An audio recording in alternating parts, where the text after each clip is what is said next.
pymes y competitividad subnacional. Muy bienvenido, Liz. Muchas gracias por acompañarnos. También le queremos dar la más cordial bienvenida a la señora Tatiana Cascante. Ella es una profesional de más de 20 años de experiencia continua en puestos de dirección comercial, mercadeo, investigación de mercados, administración de proyectos, en temas financieros, entre otros, y tiene estudios de periodismo, además una maestría en finanzas, otra en dirección comercial y mercadeo en la Universidad de Barcelona. Y además, en los últimos años, doña Tatiana se ha especializado en temas de neuromarketing, marketing digital, transformación digital e inteligencia artificial. También es docente en la Universidad de Costa Rica. Bienvenida, Tatiana. Muchas gracias por acompañarnos. Y también le damos la bienvenida al señor Gerson Castro, empresario, consultor de negocios y es miembro de Canapime. Y además, don Gerson tiene una hoja de vida súper atractiva, muy linda, ¿verdad? Porque además es un creador, ¿verdad? Es, entre otras cosas, creador de un diagnóstico organizacional integral enfocado en evaluar el estado de la salud empresarial y desarrollador del programa Inside Out Leadership, que agrupa el entrenamiento a líderes buscando la integrabilidad entre el enfoque a resultados y el enfoque a las personas. Ellos van a ser nuestros 3 panelistas, quienes van a estar moderados por don Rafael Saures, propietario del grupo CAM y también miembro de Canapime, a quien también le damos la más cordial bienvenida y un agradecimiento por estar con nosotros. Rafael es físico matemático y también es graduado en Derecho por la Universidad de Costa Rica. Actualmente cursa programas de desarrollo de tiendas digitales y desde joven es un apasionado por el emprendimiento y se ha dedicado a desarrollar empresas en el ámbito de los alimentos y las bebidas, siendo así fundador de Grupo CAM. Se desempeña actualmente como director de Canapime y es asesor legislativo en diversos temas sociales y económicos. Pues con este panel tan elegante y tan motivado para compartir con ustedes, vamos a iniciar esta noche. Las preguntas vamos a trabajarlas a través del chat y poco a poco, en los momentos en que nuestro moderador nos dé el espacio, vamos a ir leyéndolas y evacuándolas. Entonces, muchas gracias, nos mantenemos a su servicio. Y bueno, don Rafael, le cedemos el micrófono a usted. Buenas noches. Muchísimas gracias, Sonia, muy amable, excelente presentación. De verdad que para mí es un honor estar moderando esta mesa con personas tan conocedoras, tan expertas en temas de emprendimiento. Creo que es un privilegio, gracias a la tecnología también, que nos permite llegar a muchos lugares y bueno, le damos la más cordial bienvenida a cada persona que nos está viendo y nos está escuchando. Este evento fue pensado para cada uno de ustedes porque creemos de que estos temas hay que tocarlos, hay que ahondarlos desde diferentes puntos, desde diferentes aristas, y por eso el panel que quisimos conformar. Un agradecimiento muy especial de parte de la Junta Directiva de Canapymes y de todos sus miembros, a la Escuela de Negocios de la UCR. De verdad que es una alianza que nosotros estamos muy orgullosos de tenerla. Muchas gracias particularmente a Roy Retana por todo su apoyo, por toda su coordinación para este evento y por el tiempo de los panelistas. Para entrar ya en contexto y entrar ya en materia, es importante ver algunos datos que nos ayudan a entender dónde está el punto sobre la I que se necesita trabajar para lo que son las pymes. ¿Okay? El desarrollo de una pyme en Costa Rica es un proceso lento, es un proceso que no es un proceso lineal por diferentes factores, pero no está el punto no está en que la gente emprenda.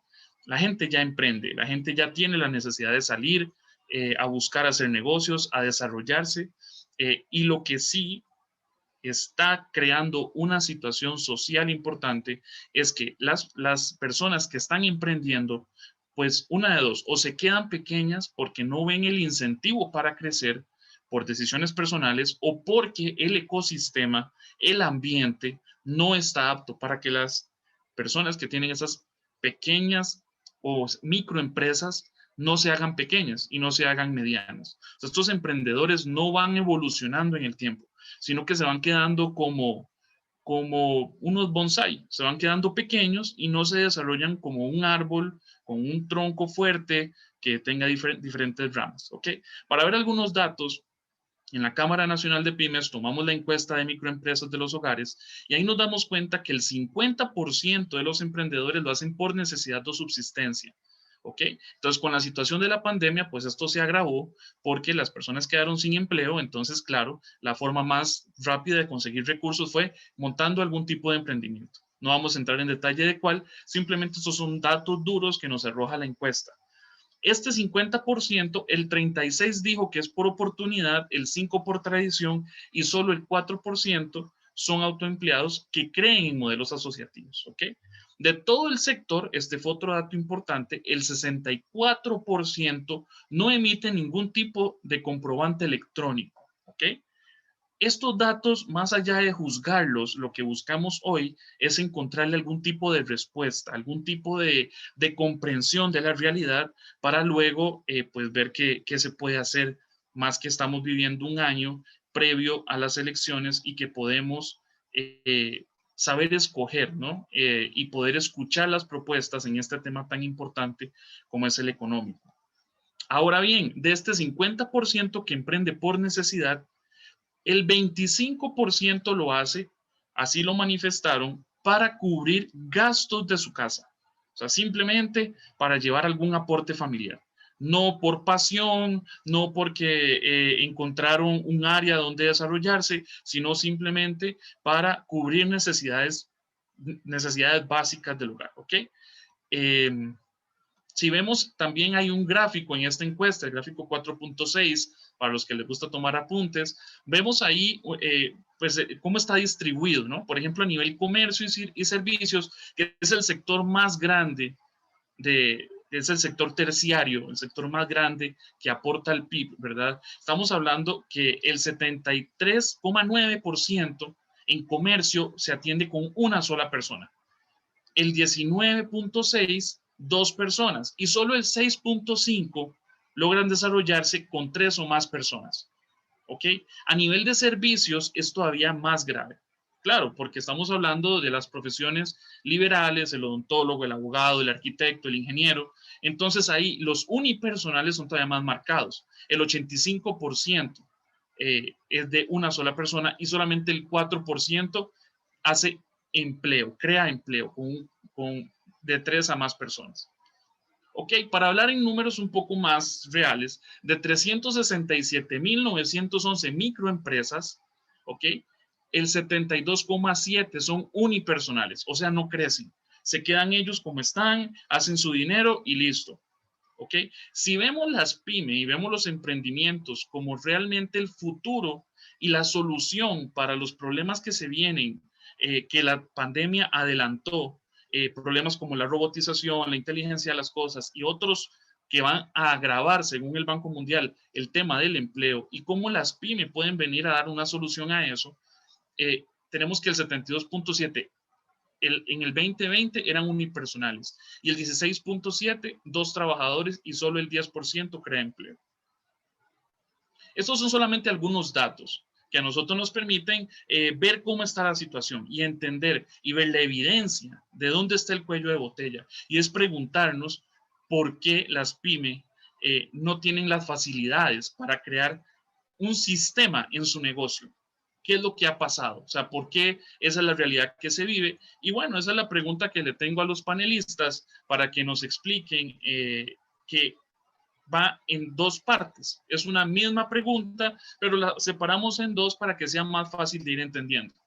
La ambición es grande con entender con estas preguntas qué es lo que está pasando, ¿verdad? Pero bueno, lo que buscamos es por lo menos analizar nuestro objeto de estudio, entender qué es lo que está pasando y pues tener algunas conclusiones. Da para muchísimo más, es un tema complejo, no es un tema que se resuelva de la noche a la mañana. Hay personas muy preparadas pensando y analizando esta situación y bueno, nosotros venimos a contribuir con un granito de arena en esa discusión aquí desde esta mesa. Las preguntas son, uno, ¿por qué es tan difícil para un emprendedor generar empleo?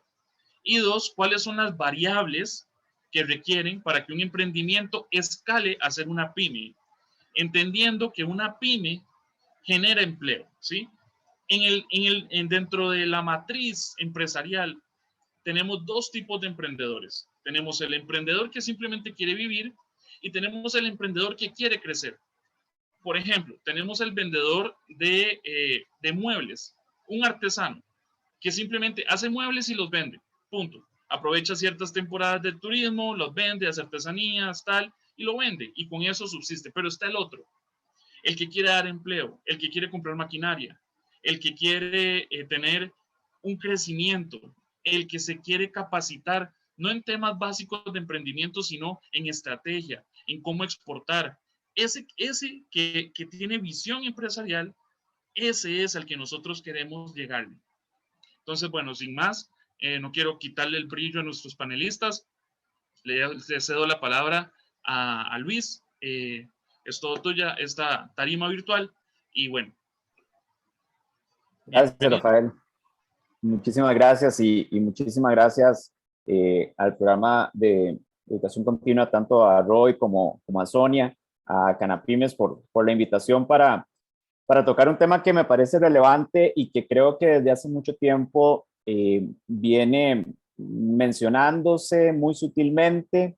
Creo que no se le ha puesto el zoom necesario para poder abordarlo por las características que tenemos en un parque empresarial como el nuestro. Y yo quisiera aquí compartir pantalla para complementar algunos datos y algunos temas que puedan fortalecer la reflexión que estamos haciendo. Creo que ahí ya se comparte la pantalla, ¿verdad? Se ve perfecto. Sí, señor. Sí, señor. Bueno, yo creo que este tema de la escalabilidad de las pymes es un tema en el cual es necesario que pongamos en perspectiva un poco lo que tenemos en nuestro país. Si bien es cierto, en la mayoría de los países tenemos una definición de pyme que descansa sobre todo en la variable de empleo. En el caso nuestro, y particularmente aquellas micro, pequeñas y medianas empresas que están vinculadas ya a un registro administrativo, particularmente que tiene el Ministerio de Economía, Industria y Comercio, tiene una configuración del tamaño que no solamente descansa en la variable empleo, que combina y hace, de acuerdo a la actividad en la cual están, ya sea en industria, en comercio o en servicios, hace una ponderación de tres variables, que es empleo, que es ventas y que es activos. Eso nos pone en una dimensión muy distinta a la que normalmente se tiene en otros países, donde posiblemente el poder considerar el tamaño de las empresas única y exclusivamente por la configuración del empleo nos deja por fuera comprender las condiciones y las características que pueden tener diferentes sectores. Cuando el legislador en el año 2001, un poquito para atrás, hizo el análisis en cómo configurar una fórmula que permitiera definir el segmento de las micro, pequeñas y medianas empresas en Costa Rica, creo que hizo una valoración importante e interesante y fue poder dimensionar que en muchos casos hay actividades que son más intensivas en empleo y menos intensivas en los activos y que pueden estar ponderando sus ventas con un elemento que pueda configurar de mejor forma las características que tienen estos sectores. Por ejemplo, el sector de comercio es más intensivo en empleo que el sector industrial o que el sector servicios, y eso hace que también tengamos que entender de manera distinta este escenario de la escalabilidad. Sin embargo, bueno, yo quisiera, y haciendo esta acotación, preguntarnos si es posible lograr la escalabilidad de las MIPYMES en Costa Rica y cuáles son algunas consideraciones que tenemos que entender en este proceso. Algunos datos que ya Rafael nos daba, y particularmente en esa configuración que tenemos en el parque empresarial, yo he hecho mano no tanto de la encuesta del INEC, sino particularmente de la información que se tiene a través del informe que hace el Ministerio de Economía, Industria y Comercio con el estado de situación de la MIPYME, donde podemos ver claramente que la configuración del parque empresarial es particularmente de microempresas. Esto no es una consideración distinta en los diferentes países, no solamente de América Latina, o sea, en el mundo en general, la configuración de los parques empresariales particularmente están muy concentrados en el segmento de la microempresa. Hay, si nos vamos a la región centroamericana, hay países como El Salvador que tienen un 90% del parque empresarial de microempresas, y el problema no está en esa configuración, el gran problema está en las características que tienen esas microempresas, que en muchos casos, como bien lo decía Rafael, son microempresas de subsistencia. Y ahí es donde sí tenemos una debilidad en lograr que se pueda ir avanzando en esa escalabilidad. Costa Rica además tiene una particularidad, y es que nuestro parque empresarial está concentrado en el gran área metropolitana. Eso nos representa o nos dibuja también una debilidad en la posibilidad de generar oportunidades en las zonas de menor desarrollo, particularmente en las zonas costeras, donde tenemos una situación de menor desarrollo empresarial, y además tenemos una concentración también de desarrollo a nivel de sectores, particularmente en el sector de servicios, con un 64% del parque empresarial, y en el sector comercio con un 22%. El otro elemento que me parece relevante y que no podemos perder de vista cuando hablamos del tema de la escalabilidad de las MIPYMES es tomar la referencia a la tasa de mortalidad que tenemos de las MIPYMES. En promedio, por cada 10 empresas que se crean en nuestro país, hay alrededor de un 7%, hay alrededor de 7 empresas que no logran sobrepasar los 3.5 años. Este dato además es relevante cuando lo analizamos, y este fue un análisis que hicimos ya hace algunos años, en el 2014. No tengo datos más recientes porque lamentablemente no se ha hecho más información reciente respecto a eso, y eso es una gran debilidad de nuestro ecosistema, pero por lo menos en este momento logramos identificar que zonas como la región Chorotega, la región del Pacífico Central y la región Huetar Caribe, inclusive la región Brunca, eran regiones que tenían tasas de mortalidad mucho más altas que las que tenemos en el promedio nacional. Por ejemplo, una región como la región Huetar Caribe o la región Brunca tienen tasas de mortalidad de que por cada 10 hay 9 que no logran sobrepasar los 3.5 años. O tenemos una característica muy particular en una región como la región norte del país, en donde la tasa de mortalidad es de 4 respecto a cada 10. O sea, hay solamente 4 que mueren después de los 3.5 años. El otro elemento relevante en esta característica que tiene el parque empresarial es el nivel de informalidad que tenemos en nuestro parque empresarial. Es altísimo la informalidad que tenemos. Ya Rafael daba algunos datos de la encuesta del INEC, pero también sabemos que alrededor del 60 o el 70% del parque empresarial de nuestro país es un parque empresarial que está en la informalidad. Sin embargo, a pesar de esto, también tenemos que reconocer que en términos del impacto en el desarrollo económico de nuestro país, a pesar de esas características de microempresas, a pesar de esas características también de un segmento altamente informal, tenemos un impacto importante en la generación de empleo, con un 33% del empleo que se genera en el sector privado, pero también en el Producto Interno Bruto ha rondado entre el 32 y el 35% del Producto Interno Bruto. El último dato es el del año 2017, y en términos de las exportaciones sabemos además que el 20%, de acuerdo a los datos de Procomer, el 20% del valor de las exportaciones es aportado por las MIPYMES. Esto, sin embargo, tiene una relación inversa, porque el parque empresarial exportador es en un 80% MIPYME, y sin embargo, solamente el 20% de las exportaciones, en términos de la factura exportadora, es generada por las MIPYMES. Ahora, estos datos que nos configuran ese parque empresarial, me parece relevante poder traer otro que es el que yo creo que puede tener un sentido mucho más estratégico en términos de medir esa escalabilidad. Y es una referencia a el comportamiento que tenemos en los niveles de productividad que tienen nuestras empresas. Hay una diferencia y hay una brecha que el Banco Interamericano de Desarrollo midió ya hace algunos años, una brecha muy importante entre la productividad que estamos teniendo en las empresas grandes respecto a las empresas micro o pequeñas empresas. Estamos teniendo, por ejemplo, en el sector servicios, una brecha de productividad entre la empresa micro y la empresa grande de cerca de un 63%.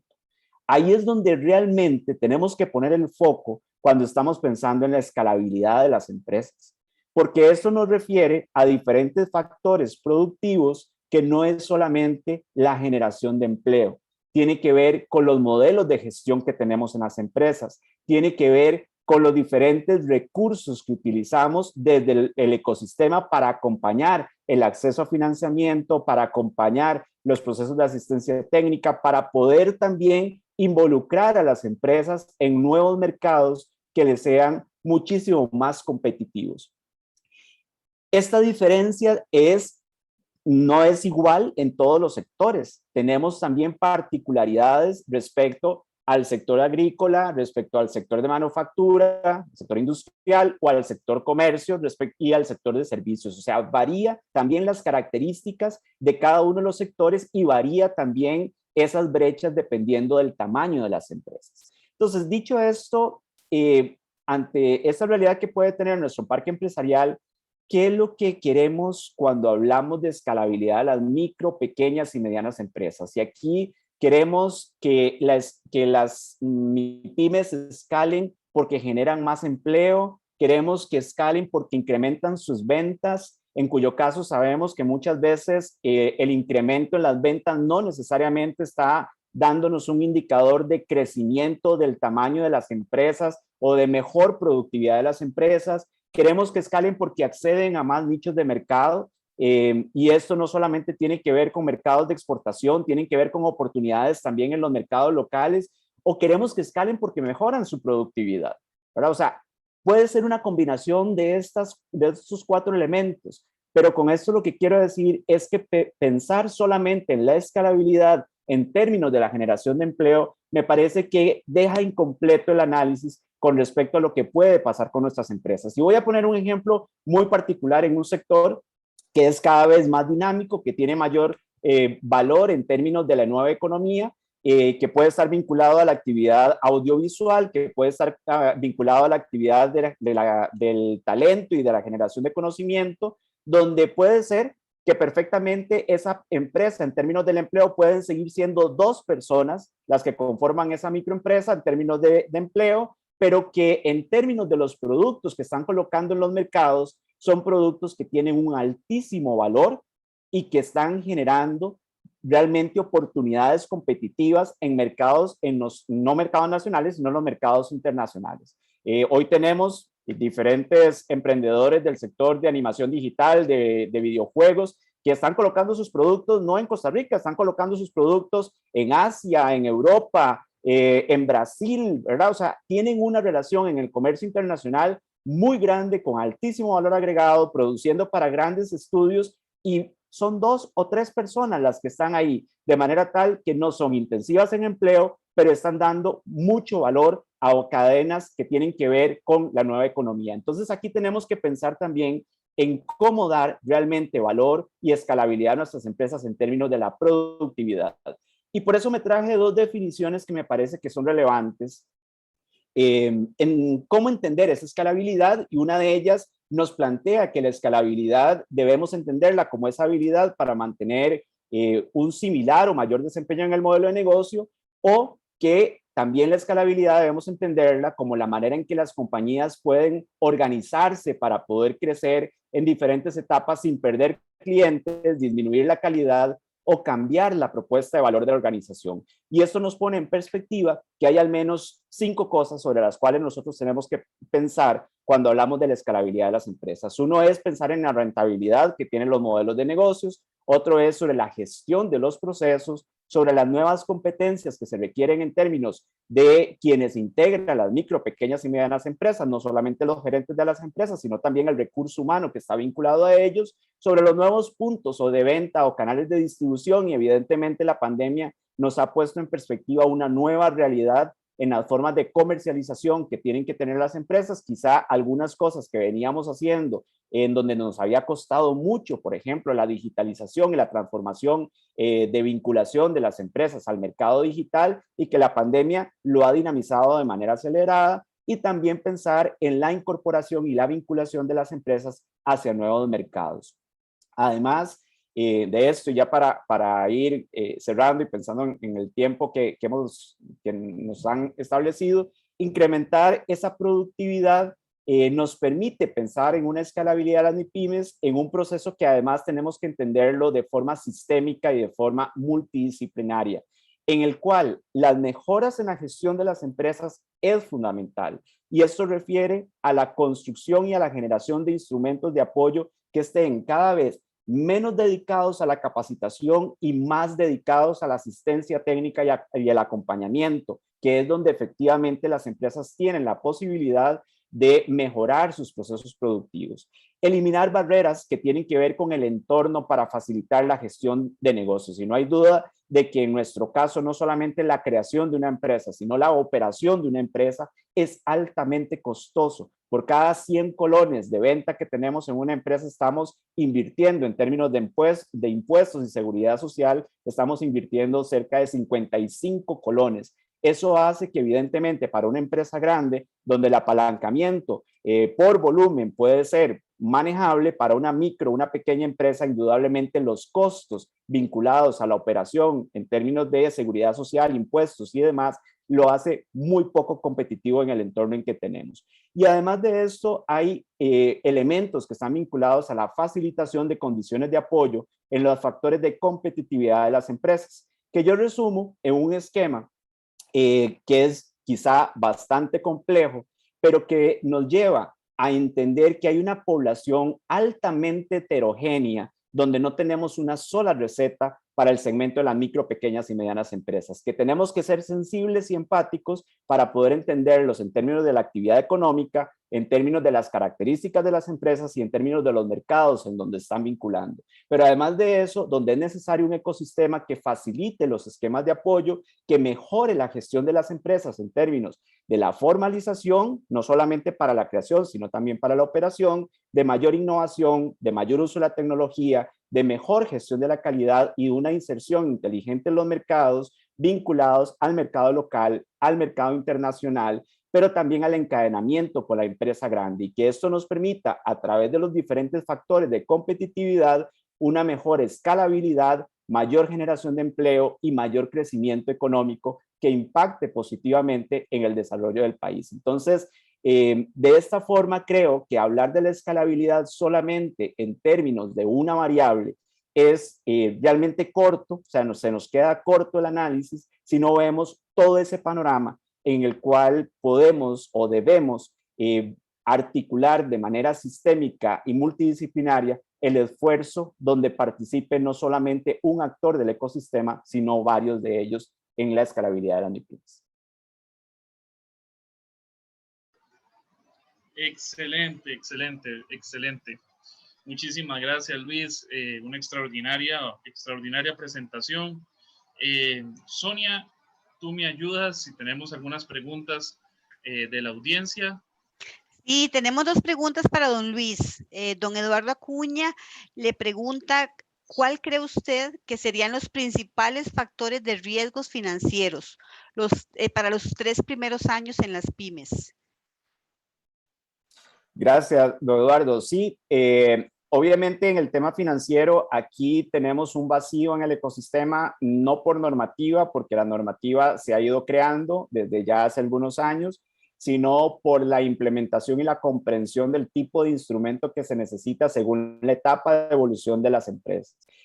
Normalmente hemos creado instrumentos financieros que están más vinculados a empresas que tienen alta productividad y bajo riesgo, y eso tiene que ver también con el giro de negocio que tienen las entidades financieras en términos de la regulación, Basilea I, Basilea II y demás, donde tienen que atender ese tipo de características en los instrumentos financieros. Pero sobre todo en las primeras etapas, términos como capital semilla, como capital de riesgo, fondos de avales y garantías, nosotros acabamos de hacer ahora en el primer trimestre del año un estudio sobre las condiciones de acceso de financiamiento para las MIPYMES, y particularmente el tema de las garantías sigue siendo un gran tema, donde el 60% de las micro y pequeñas empresas no tienen condiciones de garantías, a pesar de que tenemos un fondo de avales y garantías en el sistema de banca para el desarrollo que en este momento está conformado por 91 millones de dólares. y sin embargo sigue siendo un gran vacío para poder garantizar ese acceso al financiamiento. Los fondos de capital semilla y capital de riesgo son fondos que tenemos que activar con mayor dinamismo para poder entender y poder apoyar esas primeras etapas del crecimiento empresarial. Y ahí todavía, repito, no por ausencia de legislación, sino porque no hemos logrado instrumentalizar de mejor forma, con mayor dinamismo, los recursos disponibles que tenemos en el ecosistema, sigue siendo un vacío en nuestro país.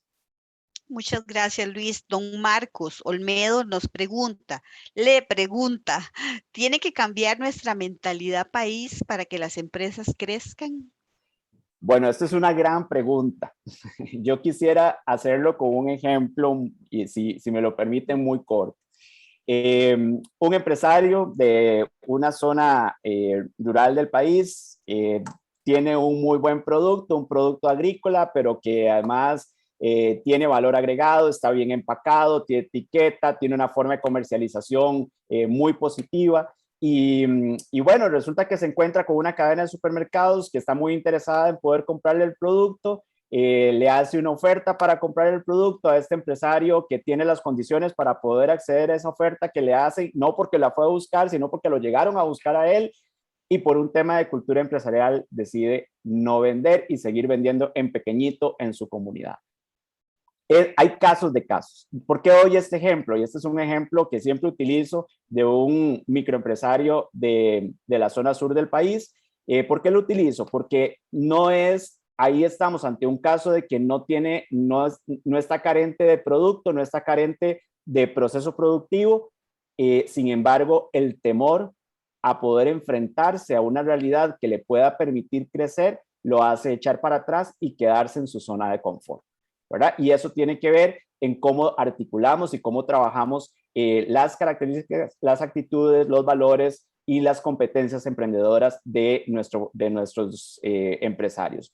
Pero además quiero sumarle otro elemento, y es que cuando nos preguntamos cuál es la edad promedio de un emprendedor en Costa Rica que toma la decisión de emprender, hemos erradamente pensado de que la edad promedio de alguien que decide echarse al agua para hacer una empresa es una persona de edades muy jóvenes, ¿verdad? De 18, 20, 25 años. Estamos equivocados. La edad promedio de un emprendedor en Costa Rica que decide empezar una empresa está entre los 35 y los 40 años, ¿verdad? Y esa es la edad promedio, ¿por qué? Porque nuestro sistema educativo además nos ha preparado y nos orienta a que seamos empleados, no a que seamos empresarios. Y entonces eso pone en perspectiva también una gran tarea de poder trabajar con mayor fortaleza una transformación de nuestro sistema educativo hacia el emprendimiento como forma de vida, para entender las competencias y las actitudes emprendedoras como una oportunidad para no solamente emprender una empresa, sino para emprender una actitud de vida, ¿verdad? Y yo creo que ahí los dos valores son elementos importantes desde quien ya tiene una empresa como desde quien está tomando la decisión de emprender. Muchas gracias. Tomamos nota en la parte académica, ¿verdad? Desde las universidades. Una última pregunta también de don Eduardo. ¿Cuáles son los sectores más expuestos desde su punto de vista a raíz de la pandemia? Sí, este es un tema que monitoreamos también desde CELIEN el año pasado. Hicimos dos estudios sobre el impacto del COVID en las MIPYMES, y en los dos monitoreos logramos identificar no solamente obviamente el sector turismo, que tuvo características particulares, pero el sector comercial, particularmente el sector detallista, fue un sector sumamente afectado por las diferentes medidas sanitarias que se fueron tomando en cuanto a los cierres, el comportamiento también del mercado.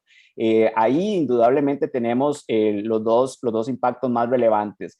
Esto también algunos sectores agrícolas, ¿verdad? Particularmente sectores exportadores que estaban vinculados al mercado europeo en su momento se vieron altamente afectados. Por ejemplo, en el caso de los Estados Unidos, el sector de los culantreros que estaban exportando a Nueva York, que estaban exportando a Miami, fueron altamente afectados por los cierres que se dieron en un momento determinado, pero igual pasó con la producción de carne cuando se dio la situación en China, en Asia, donde era un mercado importante para ellos, o pasó en su momento para los productores de flores o para los productores de tubérculos que estaban exportando a Europa, ¿verdad? El comportamiento fue diferente en cada uno de ellos y por eso tenemos también que analizarlo en términos de los ciclos que fueron teniendo los diferentes mercados ante el comportamiento de la pandemia, pero no hay duda que el sector detallista, el sector comercio, fue un sector que sí la vivió de manera permanente y la sigue viviendo dependiendo de esas medidas sanitarias y además de los horarios y de las condiciones sobre las cuales el mercado se ha comportado en su relación con ellos, ¿verdad?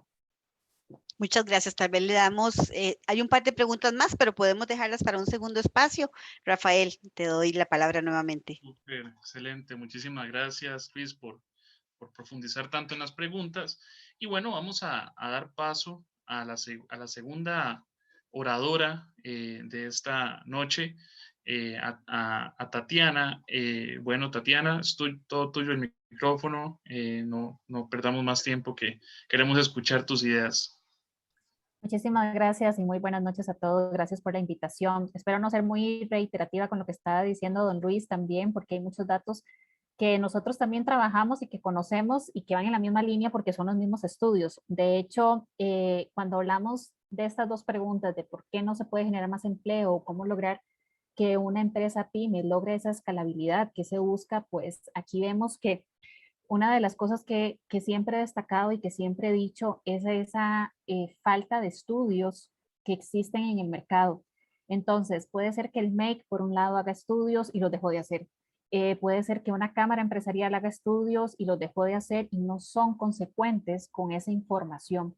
Y eso para mí es vital para tomar decisiones, porque al final conocer realmente cuál es el comportamiento de las pymes en el país, conocer cuál es el comportamiento de ese parque empresarial, es vital para tomar decisiones, para generar un diseño de política pública y para generar diseño de estrategia empresarial.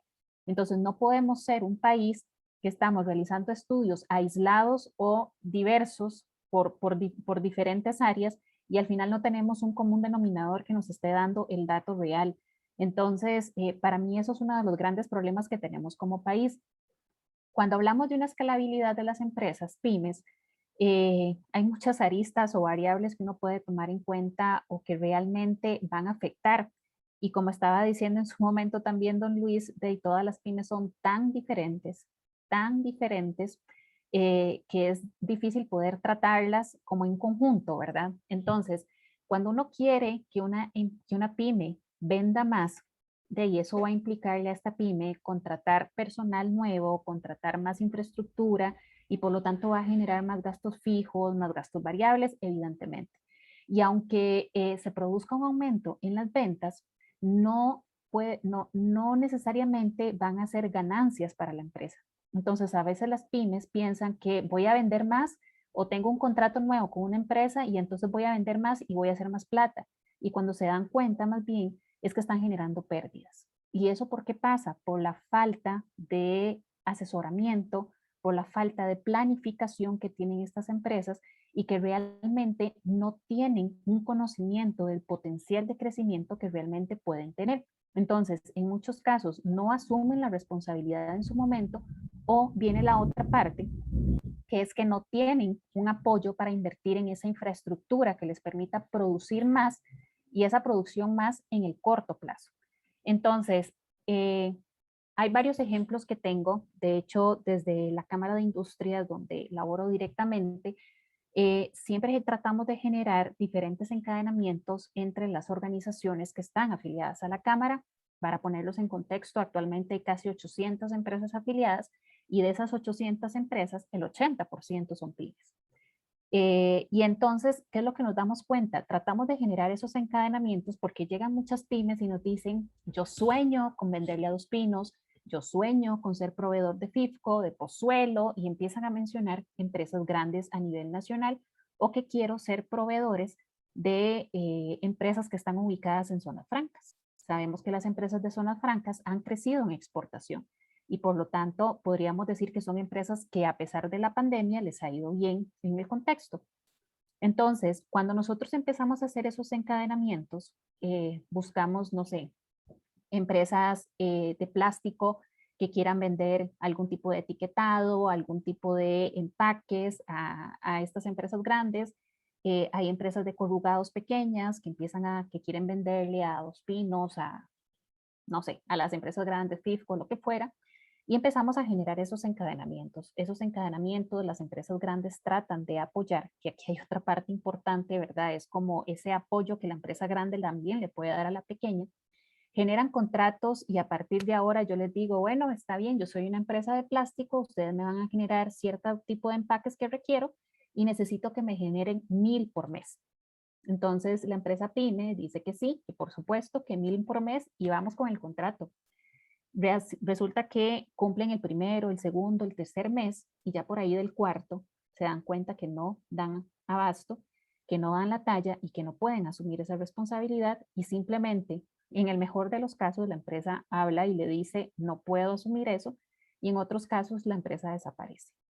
Entonces, aquí vemos muchos escenarios y se ha analizado mucho ese tema porque ahí es donde nos damos cuenta de ese desconocimiento del potencial de crecimiento que les decía ahora, ese desconocimiento de que realmente si yo hago un contrato con una empresa grande no quiere decir que mi empresa va a crecer en el corto plazo o que me voy a hacer millonario, sino que hay una responsabilidad de por medio y si no existe un orden empresarial, no lo vamos a lograr.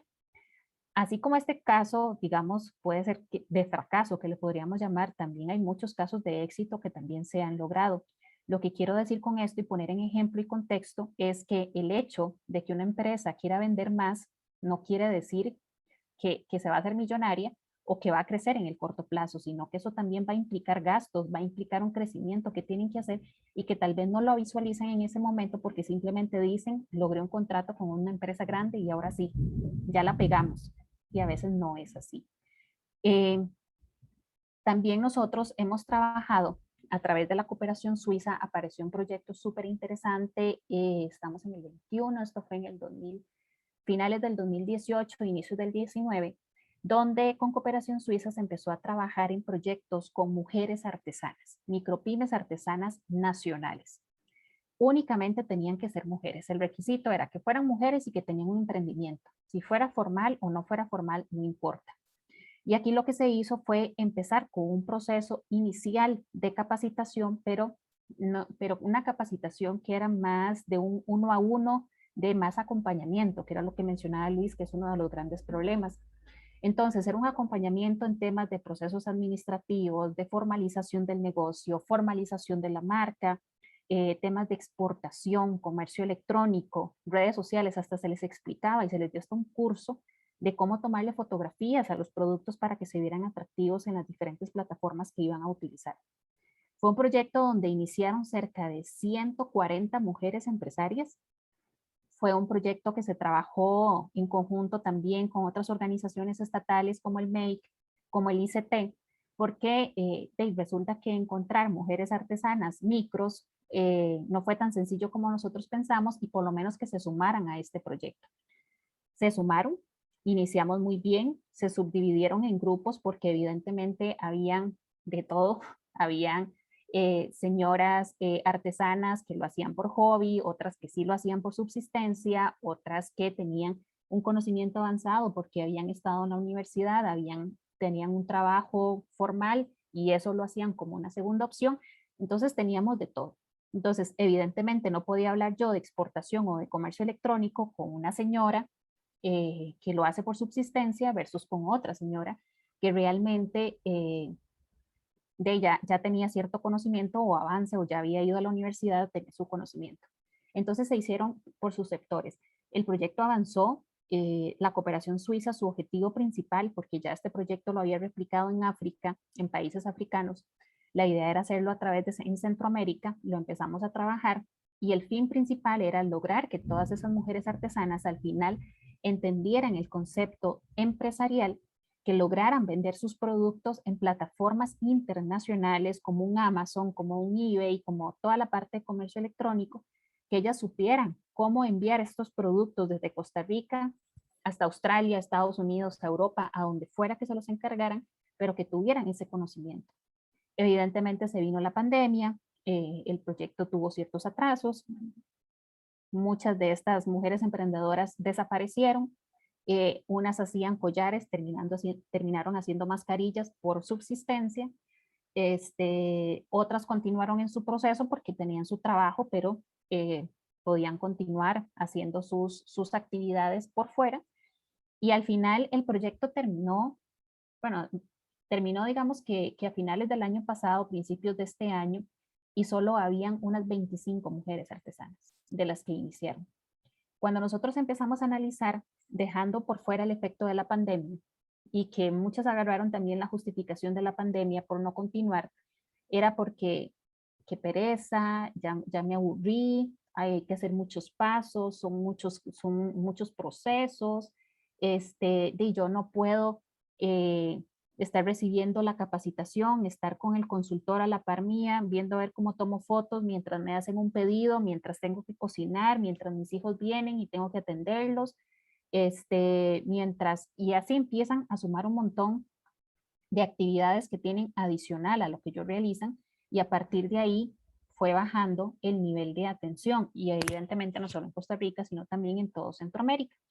Pero son ejemplos que nosotros ponemos de que la situación realmente de estas micro pymes, que como les digo, algunas eran formales, otras no, que realmente lograron llegar a un final satisfactorio versus, porque ya a mí, yo me siento súper orgullosa cuando yo veo estas señoras, las que terminaron todo el programa, y una me dijo la vez pasada como, Tatiana, logré comprarme, me compraron 3 collares y los tengo que mandar a España.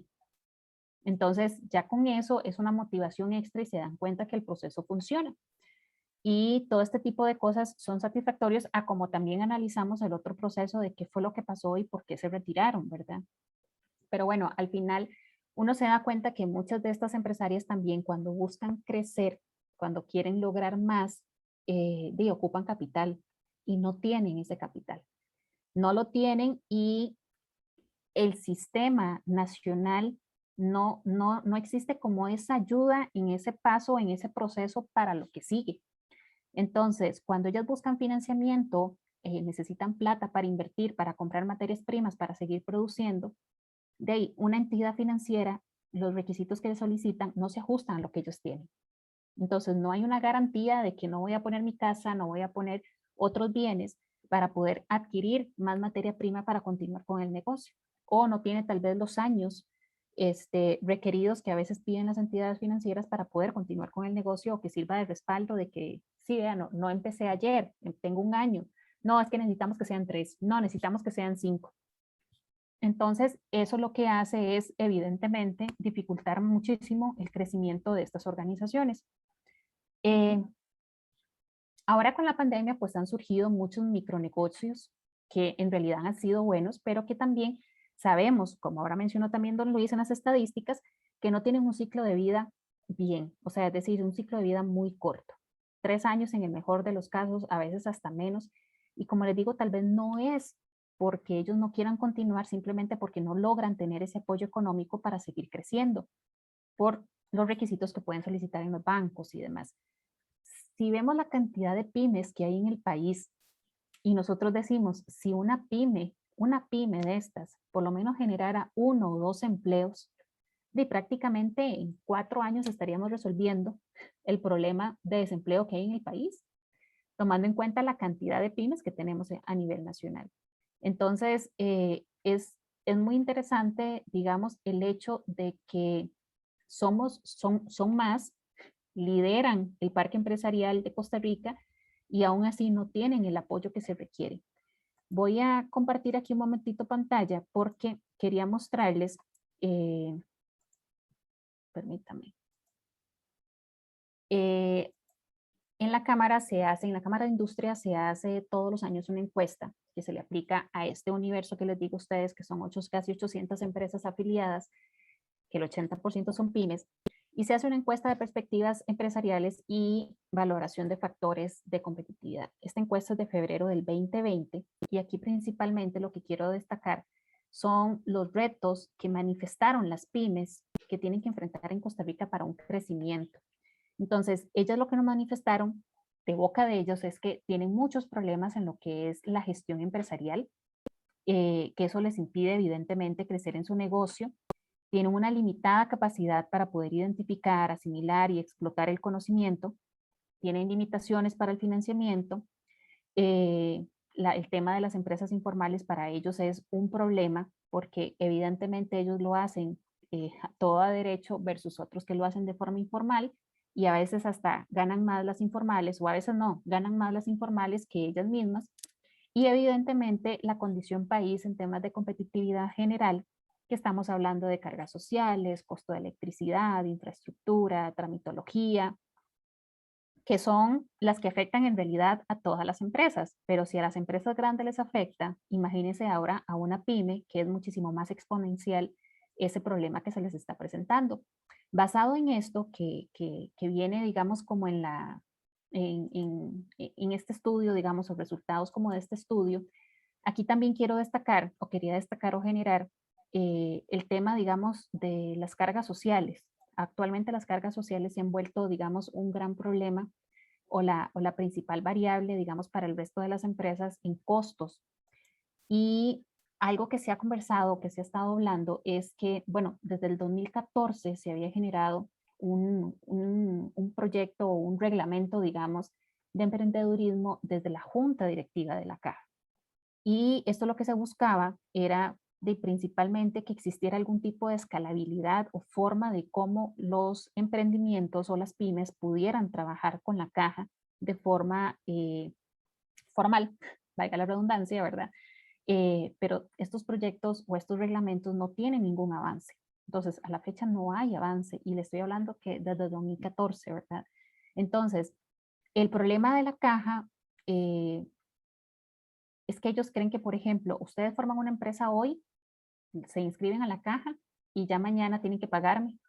Como que si ya mañana ustedes tuvieran plata para pagar. Cuando una pyme no registra ingresos en los primeros meses, bueno, en los primeros, segundos, terceros, quintos al año, puede ser que no esté generando ingresos y que por lo tanto, ¿cómo va a pagar esas cargas sociales si no tienen ingresos? Y no se trata de una evasión, que es lo que yo siempre digo, porque a veces dicen, ah, sí, informal, está evadiendo, ah, sí, mira, tiene personas y no paga. Es que no se trata de una evasión, es un tema de sobrevivencia de las pymes. Uno quisiera que ellas estén de forma oficial, que estén cotizando la Caja, que tengan su facturación electrónica, que hagan todos los procesos adecuados, pero nos damos cuenta que muchas no pueden. O sea, es que el hecho de que usted que usted tenga una empresa hoy, tenga una pyme, a partir de qué mes, según sus estimaciones, va a empezar a tener ganancias o va a poder empezar a asumir todos estos gastos que tiene adicionales. Nadie está obligado a lo imposible. Y aquí es donde nosotros consideramos que sí se necesita, que sí es importante ese apoyo del gobierno en políticas públicas que ayuden a la sobrevivencia, al avance y al crecimiento de estas empresas pymes. Sabemos que un emprendimiento, la persona empresaria es la famosa soy la que nosotros conocemos. Él es el que tiene las ideas, él es el que hace, el que diseña, el que cobra, el que entrega. Ahora les están exigiendo hasta un reglamento, que tienen que tener hasta un reglamento de salud ocupacional y empiezan a sumar y a sumar y a sumar a diferentes actividades que una sola persona jamás las puede asumir. Entonces, muchas de estas empresas no saben, o estos emprendimientos no saben planificar, no saben delegar o no quieren delegar y al final este tipo de cosas se logra a través de una capacitación, pero no una capacitación de que yo les diga a ustedes, voy a hacer una capacitación para pymes para que sepan cómo hacer comercio electrónico. Y todas se conectan, yo les explico aquí y listo. Pero no, ¿por qué? Porque surgen muchas dudas, porque todos los emprendimientos son diferentes, porque todas las actividades que realizan son diferentes. Entonces, por eso el acompañamiento técnico una a una con las empresas es vital para que realmente estas pymes tengan un desarrollo que se requiere. Ahora, también dentro de esta encuesta se mencionaron algunas prioridades para las pymes y prioridades en temas que debe trabajar el gobierno, según es lo que se explica, como es el caso de impulsar y ejecutar un marco integral coordinado por políticas públicas. Aquí viene el tema de una reforma institucional de promoción e incentivos hacia la transformación y viene el tema de sistemas de promoción de innovación y desarrollo tecnológico. Hace unos pocos semanas, menos de un mes o algo así, el CONICYT se transformó en una promotora de innovación o de gestora de innovación en el país, y a partir de ahí yo considero que las funciones que tiene que asumir este CONICYT, el ex CONICYT, que ahora es la promotora de innovación, pues va a tener unas funciones vitales dentro de el ecosistema empresarial y principalmente de las pymes. Dentro de las prioridades también se menciona fortalecer los programas y acciones para promover los encadenamientos productivos y la internacionalización de las pymes. El tema de la internacionalización también es súper importante para que las empresas lo puedan desarrollar, para que puedan vender sus productos. Cuando uno le dice a una pyme, pero ¿por qué no exporta a Panamá o por qué no vende a Centroamérica? Se le pelan a uno los ojos, ¿verdad? Y dicen, los vuelve a ver a uno como que si uno estuviera loco lo que le está diciendo, y realmente es viable y es por falta de desconocimiento que no se logra, ¿verdad? Entonces, igual aquí hay un acompañamiento también de Procomer en temas de exportaciones. La parte de los trámites y los permisos que tiene que realizar cualquier empresa, y siendo pyme, también son bastante extensos, son complicados. Ahí se necesita también un acompañamiento u una orientación a ese empresario para saber cómo llegar a este proceso, los programas que se tienen que hacer en temas de desarrollo empresarial y las alianzas público-privadas. Esto que les quería compartir simplemente eran los resultados de esta encuesta que se realizó en febrero del 2020 desde la Cámara, que no van, que ya los conocemos, que son ideas que ya sabemos que existen y que por lo tanto con muchísimo más razón son los temas en los que se deberían de trabajar y en los que se deberían de tener prioridad, ¿verdad? Quería terminar con otro dato que estuve revisando, voy a dejar de compartir acá, con otro dato que estuve revisando, que es el famoso Doing Business, que lo hace el Banco Mundial y que hace un análisis de cuánto, digamos, qué tan fácil es hacer un negocio en los países a nivel mundial, ¿verdad?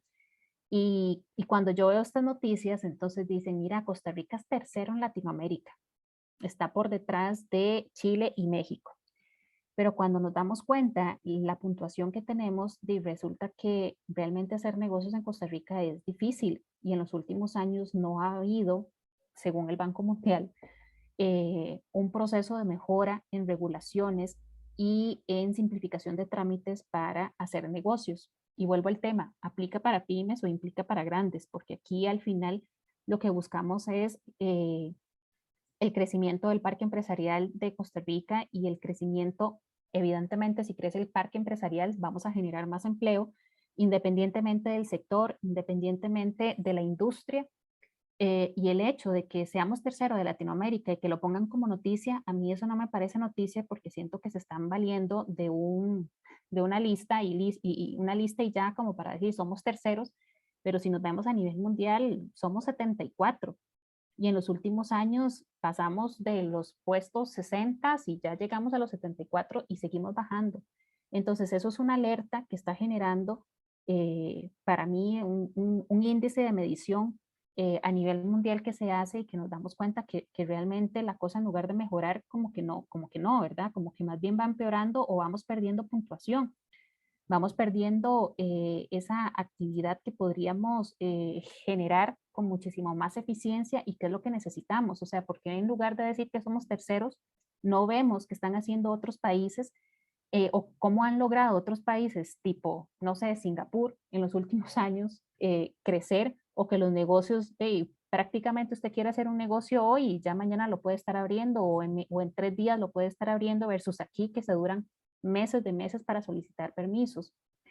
Y adicional, quería mencionar también el caso de turismo, porque estuve en turismo mucho tiempo también, y vi una transformación interesante en su momento de cómo los pescadores pasaron a ser empresarios pymes de turismo. Entonces, son casos de éxito, así como les quise mencionar digamos, algunos casos malos que se han dado, los de éxito que también quería mencionarlos, porque me parece súper bueno el proceso que se logró en su momento. Y quería mencionar, digamos, el caso específico en Bahía Ballena. En Bahía Ballena, con el montón de empresarios pesqueros que habían en la zona, cuando se empezó ya a desarrollar más la parte de el Parque Nacional Bahía Ballena, el avistamiento de las ballenas y cómo los empresarios empezaron a trabajar a trabajar en conjunto, porque al final era de yo tengo mi lancha, el otro tiene su lancha y yo empiezo a buscar y alquilar lanchas y me puedo empezar a pelear turistas o clientes para llevarlos al avistamiento de ballenas, y ellos lograron organizarse de una forma exitosa. Ellos recibieron capacitación en servicio al cliente, llevaron hasta inglés básico, por lo menos para decirle, esto es una ballena, la ballena está aquí tantos meses, tiene su cría y muchas gracias por venir. O sea, aunque sea lo mínimo, el esfuerzo que ellos hicieron es de aplaudir, y realmente, obviamente ahora con el tema de la pandemia, pues les ha ido muy mal, pero ya han ido recuperando y buscan esa parte de innovarse ellos, de buscar esa transformación, de buscar esas actividades diferentes que llamen la atención y que sean atractivos, en este caso para el turismo. Pero ese es un caso de éxito que también quería destacar. No sé, con esto finalizo, no sé si tienen algunas consultas. Excelente, Tatiana, excelente. De verdad que disfruté mucho tu ponencia, porque es lo que uno vive en la calle, es lo que se está viviendo en la calle. A veces los datos fríos del ministerio o de intelectuales quedan un poco lejos de la realidad, y pues escuchándote realmente nivelaste la cancha, y realmente muy, muy valioso tus aportes. Mi querida amiga Sonia, ¿cómo estamos con las preguntas de la audiencia? Bueno, pues en el chat igual de contentos con tu apreciación, Rafael, porque expresan que el enfoque tan realista que ha dado Tatiana y también la empatía personal que sienten precisamente porque lo viven.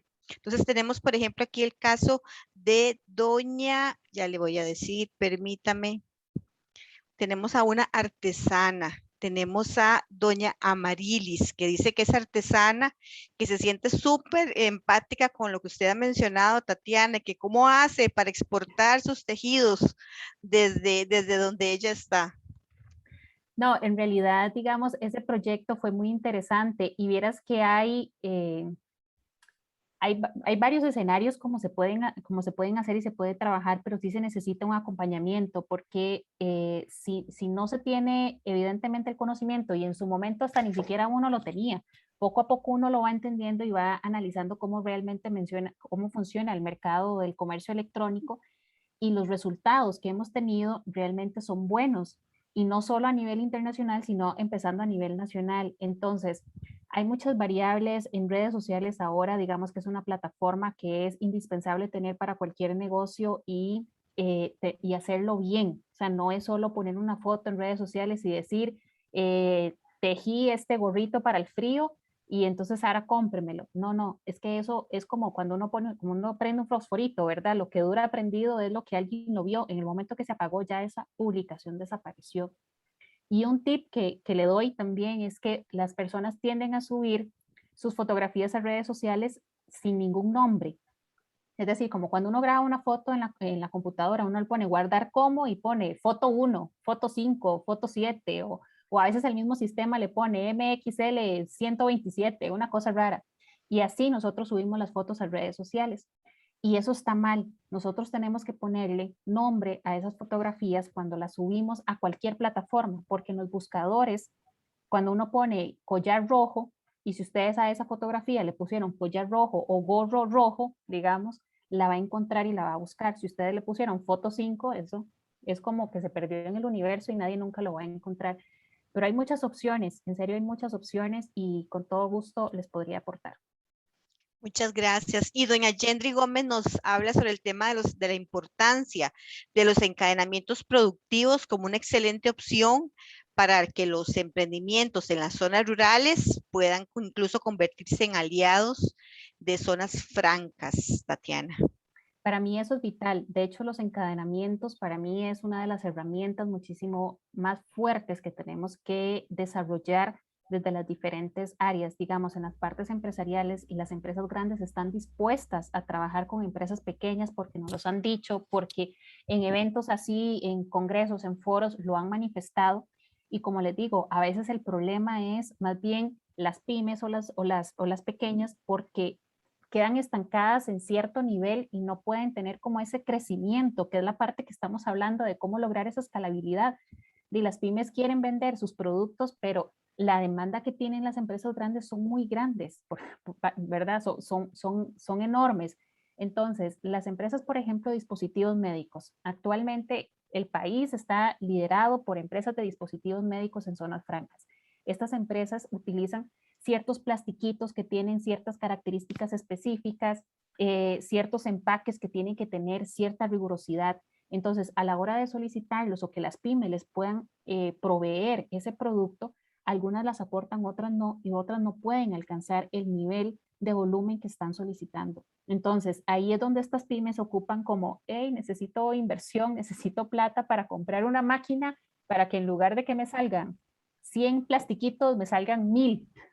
Y esa es la parte donde estamos estancados porque en el área financiera no les dan ese soporte o no tienen como los respaldos o la lista de requisitos que les dan para poder avanzar. Entonces ahí es donde volvemos a al mismo ciclo, donde ocupamos que el gobierno haga ciertos cambios o algunas regulaciones especiales para que esas empresas que son medianas puedan lograrlo.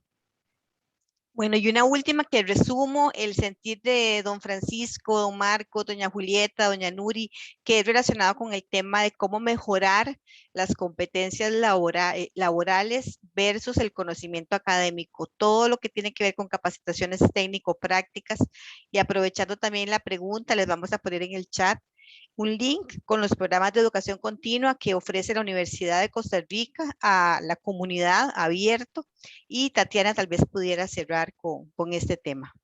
Sí, hay muchas capacitaciones por eso les digo, hay muchas organizaciones que quieren apoyar a las pymes y hay muchas capacitaciones que se dan por todo lado, algunas son gratuitas, algunas cobran. Lo que nosotros tenemos que hacer y lograr es buscar nuestro espacio para capacitarnos, buscar nuestros espacios para recibir esas charlas y ojalá sean estos espacios de acompañamiento. Vea, estos programas que estuvimos nosotros apoyando eran completamente gratis, eran un acompañamiento 1 a 1 durante 2 años y hubo gente que los desperdiciaba y yo decía, pero ¿por qué? Aprovechenlos más bien, no los dejen, y uno hasta les rogaba a las señoras para que no se fueran. Entonces, yo lo que les digo siempre es, analicen ustedes el producto que tienen, analicen el producto o el servicio que están vendiendo, a quién se lo quieren vender. Independientemente sueñen grande, no importa, ustedes pueden decir, se los quiero vender a las empresas de zonas francas, perfecto, ese va a ser nuestro público meta, enfoquémonos en eso, pero ¿cómo les vamos a llegar a estas empresas? ¿Cómo lo hago? Empecemos a analizar cuáles son esas falencias que nosotros tenemos y uno podría decir, bueno, es que la verdad es que yo no conozco cómo funciona una zona franca, no sé qué es una zona franca, qué condiciones tienen. Entonces, a partir de ahí, empecemos a hacernos ese tipo de preguntas o enlistemos ese tipo de deficiencias que tenemos o que no conocemos, porque realmente no conocemos todo, no podemos conocer todo.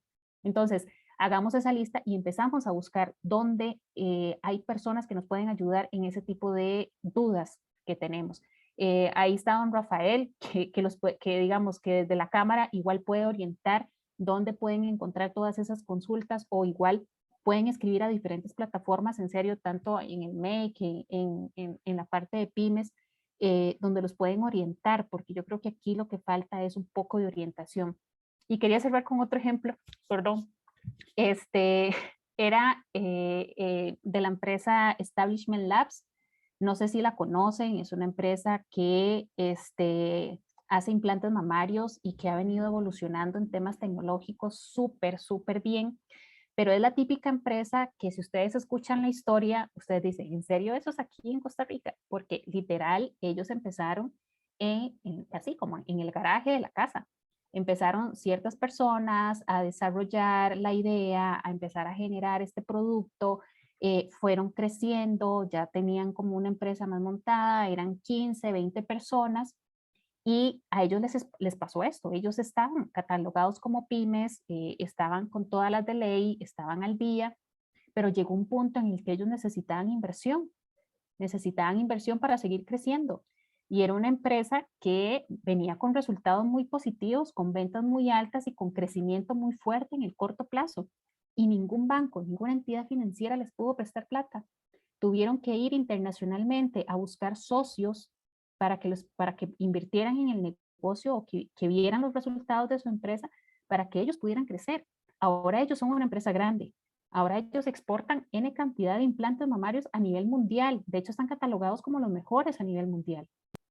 Entonces, cuando nos damos cuenta de esto, uno dice, o sea, ¿cómo aquí no los pudieron ayudar a crecer y tuvieron que ir afuera a buscar plata, a buscar inversionistas que sí creyeron en ellos y que ahora esos inversionistas, pues, realmente están viendo los resultados positivos de esa inversión que hicieron, ¿verdad? Con eso cierro.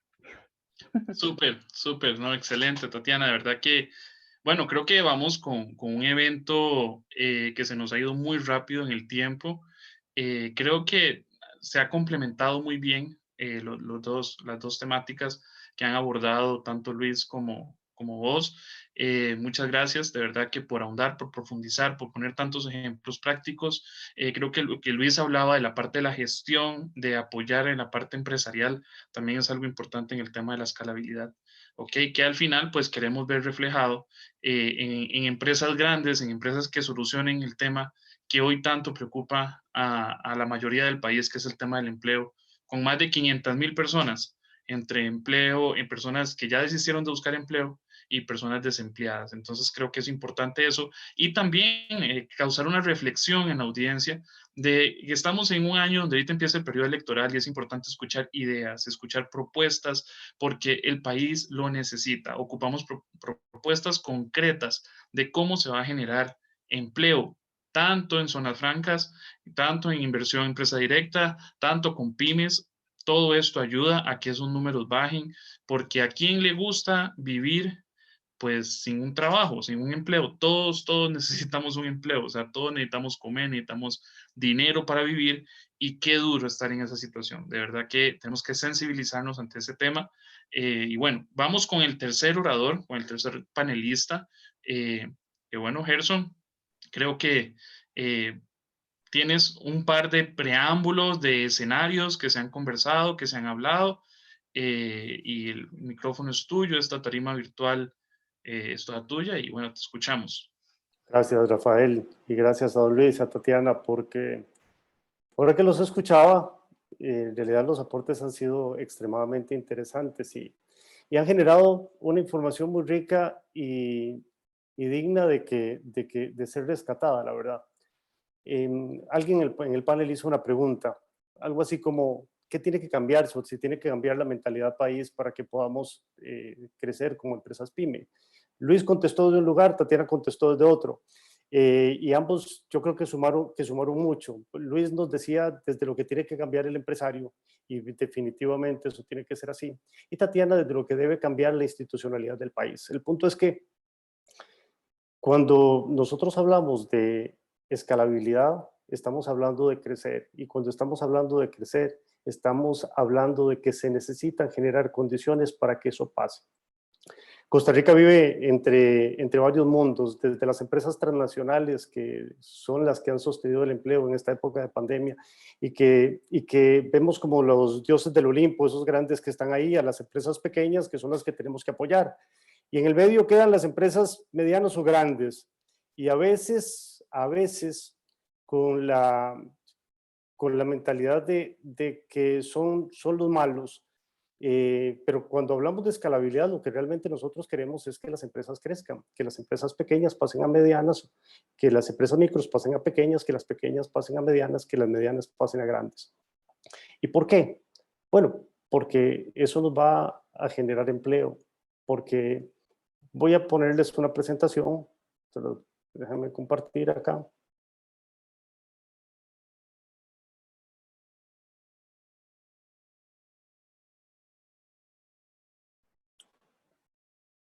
Vamos a ver. ¿La ven ahí? Sí, súper Okay. bien. Sí, señor. Ok.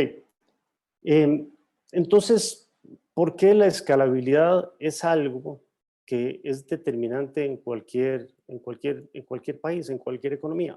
Bueno, las empresas, como bien ya lo expuso Tatiana, como lo expuso Luis, son las que generan producción, y esa producción nos va a generar el empleo que al final se va a traducir en bienestar o se va a traducir en carencia. Escuchaba Un dato interesante, Haití crece a un ritmo del 0.4% anual. Ahora Tatiana mencionaba la economía de Singapur, que crece como el 5% por año. Las diferencias en calidad de vida son abismales, mientras que Haití puede duplicar la calidad de vida de sus habitantes más o menos en unos 100 años. En cambio, Singapur, Malasia, la calidad de vida de sus habitantes se duplica en unos 4 o 5 años. Y todo está basado en la capacidad que tienen de escalabilidad de sus empresas, de lograr que algo que mencionaba Luis y Tatiana convergían en ciertos aspectos que quiero rescatar acá. Nos decía Luis, no hemos podido instrumentalizar los recursos disponibles. Y Tatiana mencionaba que las empresas, nos daba el caso de la empresa esta, Establish Labs, creo que es, que no tuvo acceso a recursos en el país y que tuvo que ir a buscar los recursos fuera. ¿Qué necesitamos? Y la idea de esta conversación, lo que voy a pretender es tratar de ver qué necesitamos nosotros para poder transformar ese qué y darle el cómo. O sea, necesitamos capital, necesitamos instrumentalizar esos recursos disponibles, pero ¿cuál es la estrategia que nosotros debemos seguir como país para lograr que eso pase? ¿Cuáles son las limitantes que tenemos? ¿Por qué? ¿Qué tiene que cambiar a nivel país o qué podemos hacer desde distintos ministerios para lograr eso? Y yo quiero presentarles un ejemplo. Vamos a ver, les quiero presentar este ejemplo. Disculpen. Cuando empezábamos la conversación nos decía, comentaba doña Sonia y hablaba de los diagnósticos empresariales. Y esto quiero dárselos como una posibilidad para construir algunas de las respuestas a las preguntas que hemos ido generando acá. Este es un diagnóstico empresarial realizado a una compañía. Si ustedes ven, esto tiene un índice de gestión estratégica de alrededor de 0.91 y un índice de salud empresarial de 0.85. Cuando nosotros vemos el resultado por todos los clústeres de la compañía, aquí hay, en esta foto están nada más los clústeres verticales, no los transversales, vemos una empresa muy equilibrada. Cuando les muestro esta es una empresa del mismo sector que también se hizo un diagnóstico empresarial. En este diagnóstico, el índice de gestión estratégica fue 0.64 y el índice de salud empresarial fue de 0.55. ¿Qué quieren decir estos índices? Mientras más tiende a 1, mejor gestionada está la empresa. Mientras más tiende a 0, más vacíos estructurales tiene la compañía. Luis nos mencionaba, tanto y coincidía Tatiana, que el gran desafío de las empresas es mejorar la gestión. De hecho, Luis nos hablaba en las estadísticas que mencionó, que hay una gran diferencia en la productividad de las empresas grandes y las empresas pequeñas. Y el desafío es cómo cerrar la brecha. Tatiana nos hacía muchas preguntas y nos contaba muchos casos de cómo identificamos empresas, pero ¿cuál es el camino de salida? Y muchas veces el camino de salida lo planteamos desde la capacitación. Escuchaba a Mario Alonso Puy en una conferencia y él nos hablaba de un caso donde tenía un paciente que tenía una sepsia, se le habían comprometido todos los órganos y no sabían exactamente cuál era la bacteria que estaba provocando eso. Y él lo que decía es, en este momento le dábamos antibióticos de amplio espectro, que eso era como darle una bomba para que mataras lo que se pudiera hasta que llegara. Y dice que en un hemograma, en algún momento específico, se logró determinar cuál era la bacteria. Dice, a partir de ahí, la cosa cambió porque encontramos lo que estaba pasando y ya el antibiótico, los anteriores carecían de la especificidad que requería el paciente para poder hacernos cargo de lo que estaba experimentando el paciente. ¿Qué pasa con la capacitación?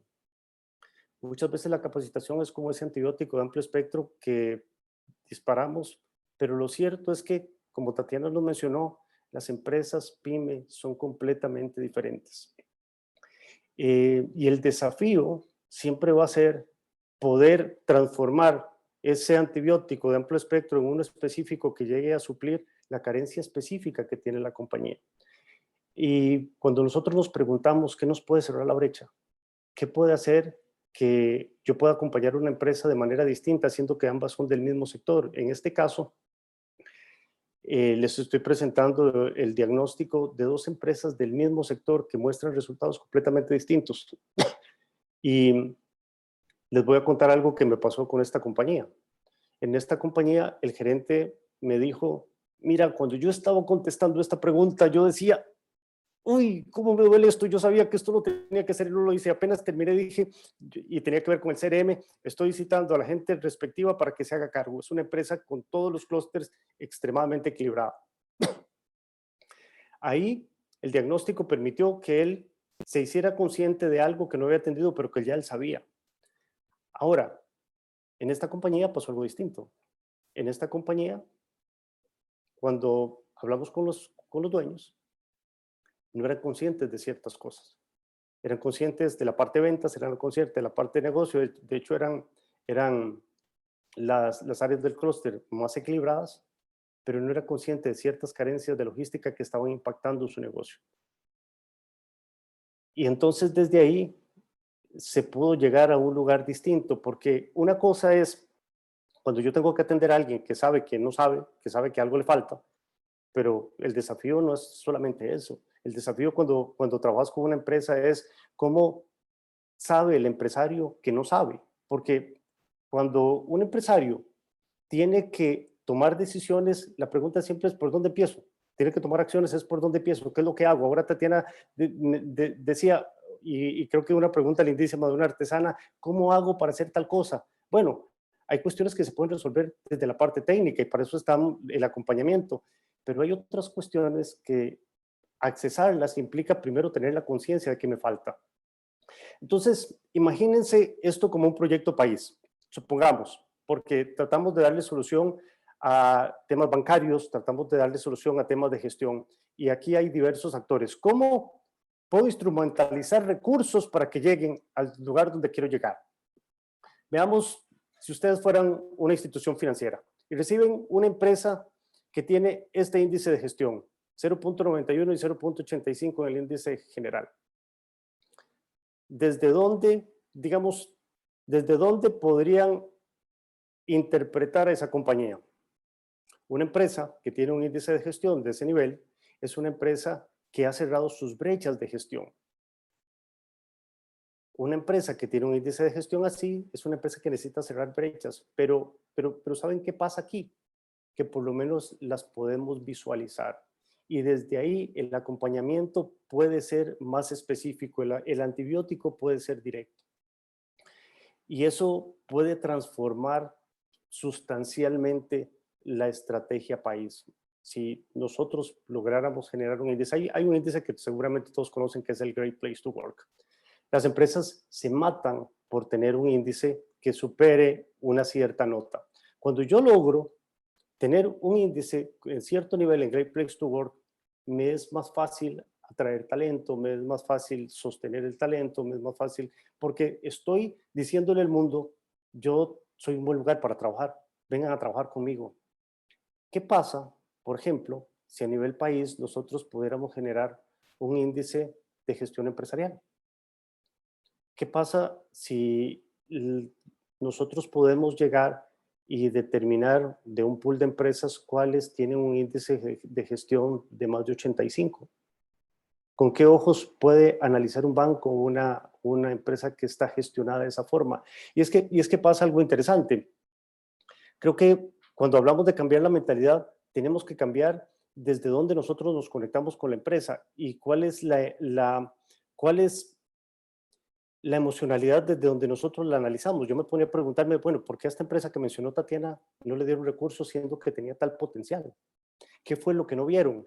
¿Y cómo podemos darle visibilidad a un banco que tiene mucha aversión al riesgo para que pueda canalizar los recursos y que esa instrumentalización de los recursos pueda hacerse efectiva?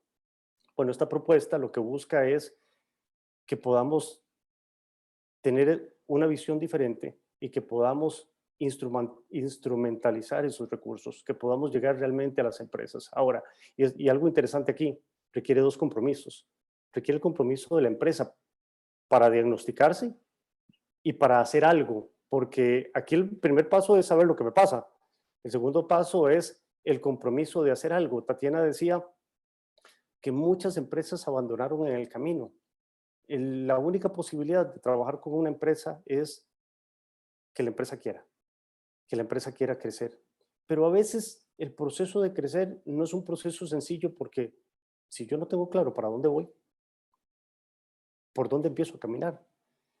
Entonces, cuando hablamos del diagnóstico, de un diagnóstico, puede ser este, puede ser cualquiera, lo que nosotros estamos hablando es de darle visibilidad a la empresa de lo que necesita y darle visibilidad a los otros actores para poder asumir mejor el riesgo. Porque en medio de toda de la situación que vivimos, hemos escuchado muchísimo que tenemos recursos disponibles. Nos lo mencionaba Luis. Hubo un fondo de capital de no sé cuántos millones, nos mencionó hace un momento.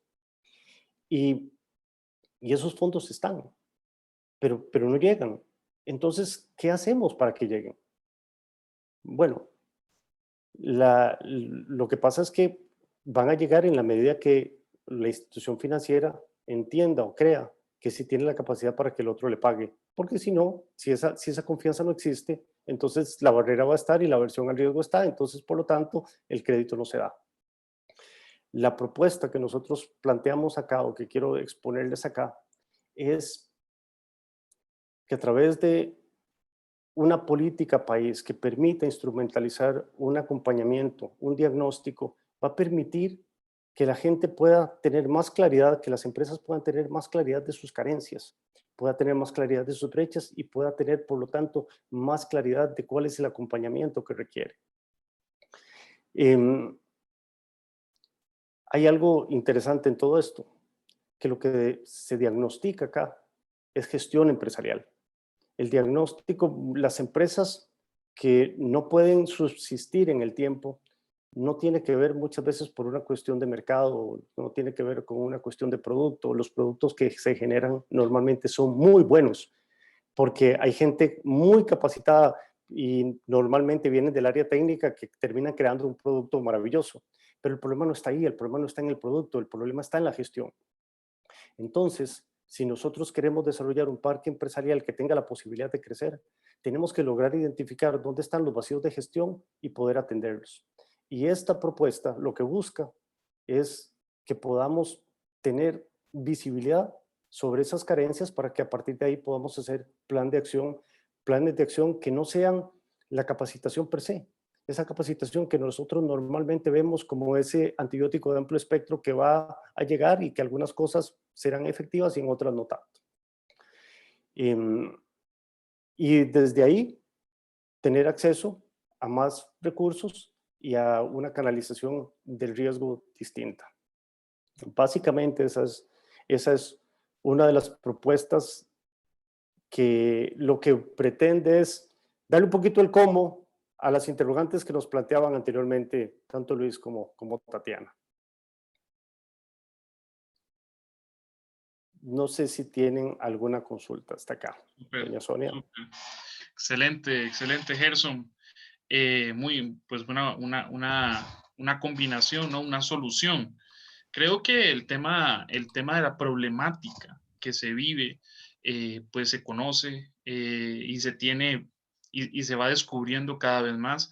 Sin embargo, la parte de las soluciones es importante también presentarla.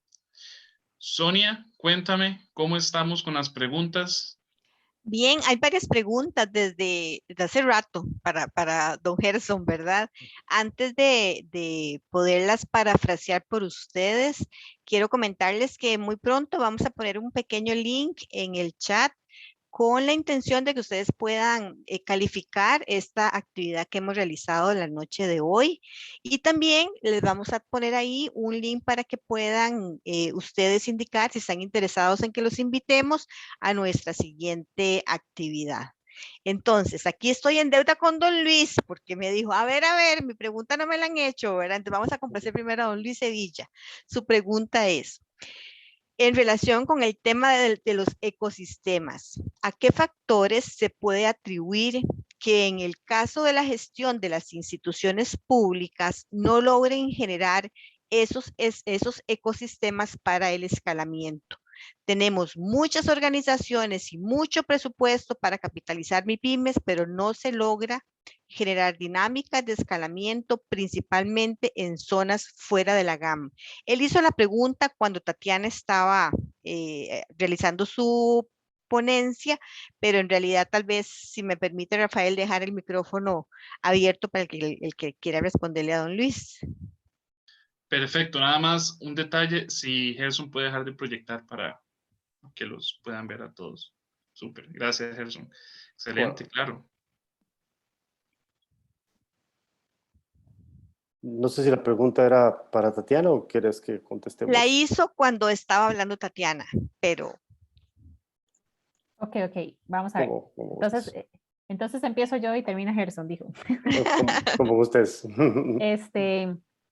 A mí a veces me frustra saber la cantidad de millones que existen en diferentes infraestructuras del gobierno que podrían aplicarse a las empresas, digamos en general, y no se logra. Y no se logra a veces por trámites internos de gestión gubernamental, que desgraciadamente tienen que cumplir cierta cantidad de procesos y al final no se puede.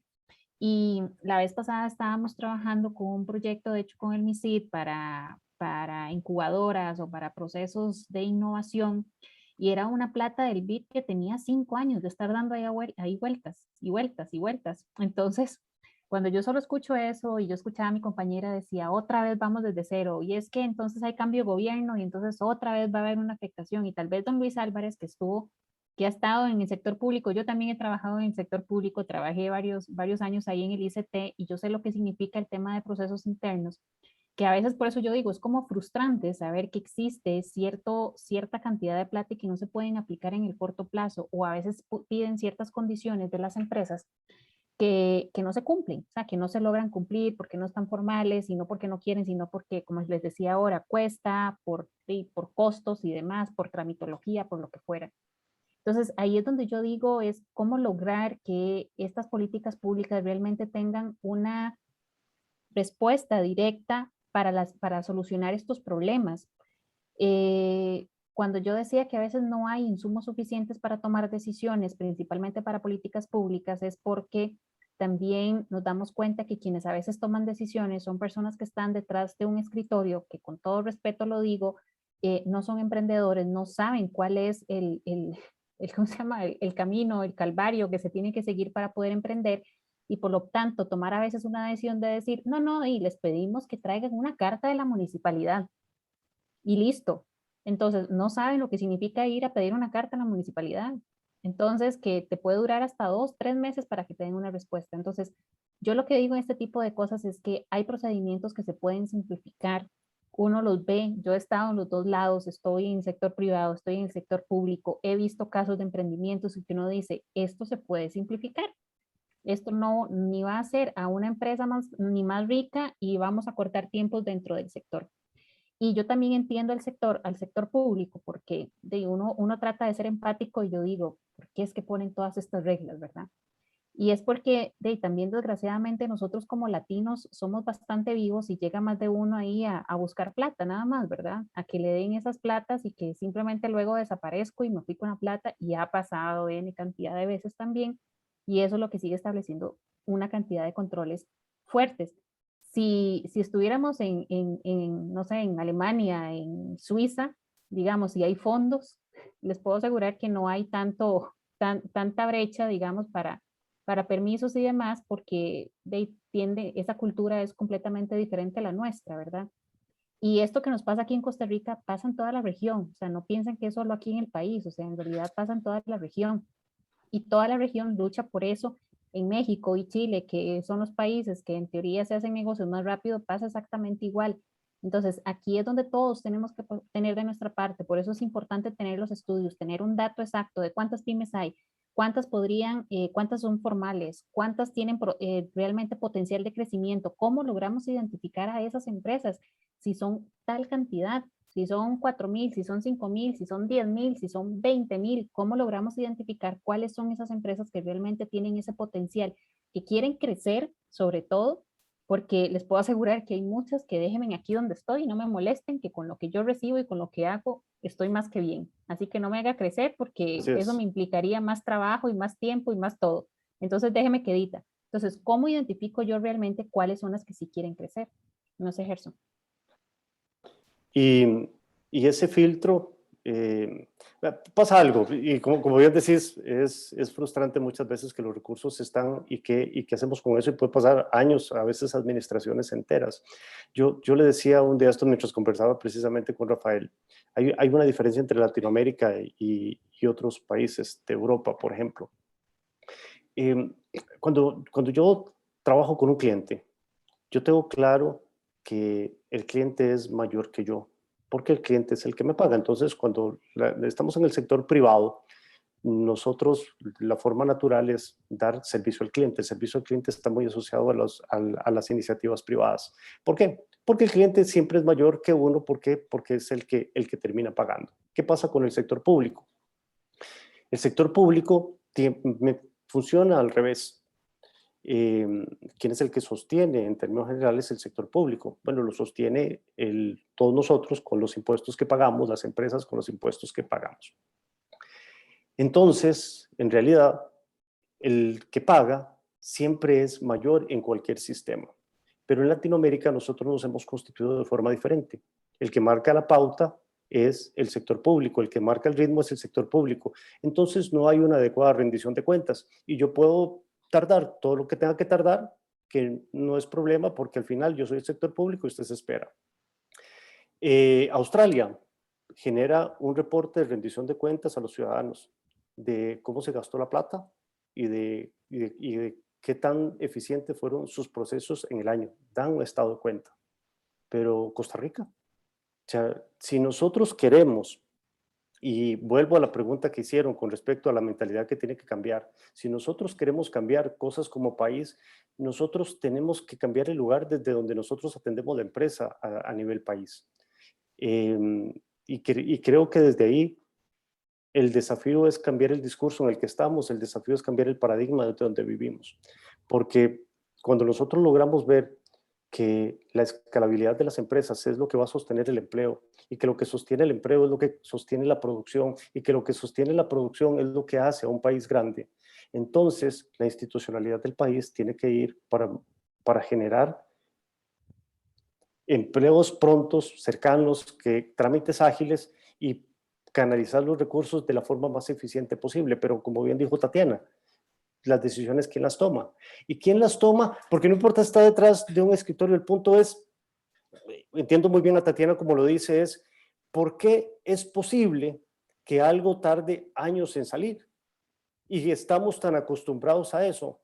¿Por qué? Porque no existe un esquema de rendición de cuentas que pueda darle medición a que esas cosas pasen. Y pasan cosas de las cuales a veces uno hasta se ríe. Yo en todas esas investigaciones que hacen los canales de televisión, a veces los noticieros, una vez escuché al periodista que investigaba un caso de Setena y él lo que hacía era decir, no es posible que este trámite haya salido en 15 días. Y yo decía, mira qué interesante, la investigación es porque un trámite salió rápido. O sea, la investigación no es por qué los trámites tardan 2 años en salir. No, la investigación era cómo es posible que esto haya salido en 15 días. Y yo decía, estamos metidos en un discurso que no nos conviene, o sea, del cual tenemos que salirnos. Pero no hay rendición de cuentas. Recientemente también salió un canal, todo el calvario que es pedir una licencia y cómo personas que habían esperado 10 meses dijeron, ya no puedo más, tengo que pagar para poder hacer esto, porque cuando se entrevistaba a las personas que están a cargo, no tienen rendición de cuentas, no, el que el sistema lo permite, etcétera, pero no se ve un sistema de rendición de cuentas que diga, ok, vamos a ver, vamos a medir en qué plazo el costarricense puede sacar una cita para obtener su licencia. Cuando eso se empiece a medir, cuando empecemos a tener un gobierno que empiece a tener que darle cuentas a quien le paga, que es a todos nosotros que pagamos los impuestos, entonces, como dijo Chibolo, ahí cambia la cosa. pero nosotros tenemos que generar espacios que más que reflexión sean de acción. O sea, tenemos que empezar a darle espacio al que paga. Entonces tenemos que hacer que cada una de las empresas que paga impuestos empiece a pedir cuentas. Y desde ahí el desafío es cambiar la mentalidad país. Muchas Pero- gracias, don Gerson. Tengo a don Luis con la mano levantadita y 2 preguntas más. Don Rafael, usted manda.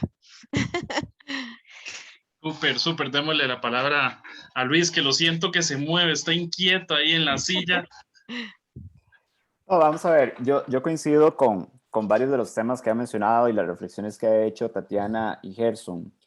Sin embargo, después de haber pasado 14 años por la administración pública, felizmente desde hace 9 años, desde hace 8 años casi ya en el sector privado, mi lectura es muy distinta. Y voy a explicarme por qué muy distinta. Y voy a tomar 3 ejemplos. 3 instituciones que tienen que ver con el desarrollo de la micro, pequeña y mediana empresa. La Caja Costarricense del Seguro Social, el Instituto Nacional de Aprendizaje y el Sistema de Banca para el Desarrollo. ¿Cómo se toman las decisiones en esas 3 instituciones? Las decisiones se toman en juntas directivas. Juntas directivas que están integradas no solamente por el gobierno, juntas directivas que están integradas con representantes del sector empresarial y con representantes del sector laboral. Son instituciones tripartitas en el caso de la Caja y del INA. En el caso del Sistema de Banca para el Desarrollo, integrados por 2 representantes del Poder Ejecutivo, por 2 representantes de las cámaras empresariales y por representantes de las entidades financieras. Entonces, cuando tenemos ese esquema de toma de decisiones en estas 3 instituciones, la responsabilidad es compartida, la responsabilidad no es solamente del representante del Poder Ejecutivo. Y voy a tomar el ejemplo que daba Tatiana del Reglamento Especial de Microempresas. Siendo viceministro, presenté la propuesta a la Caja Costarricense del Seguro Social para crear ese Reglamento Especial de Microempresas en el año 2012.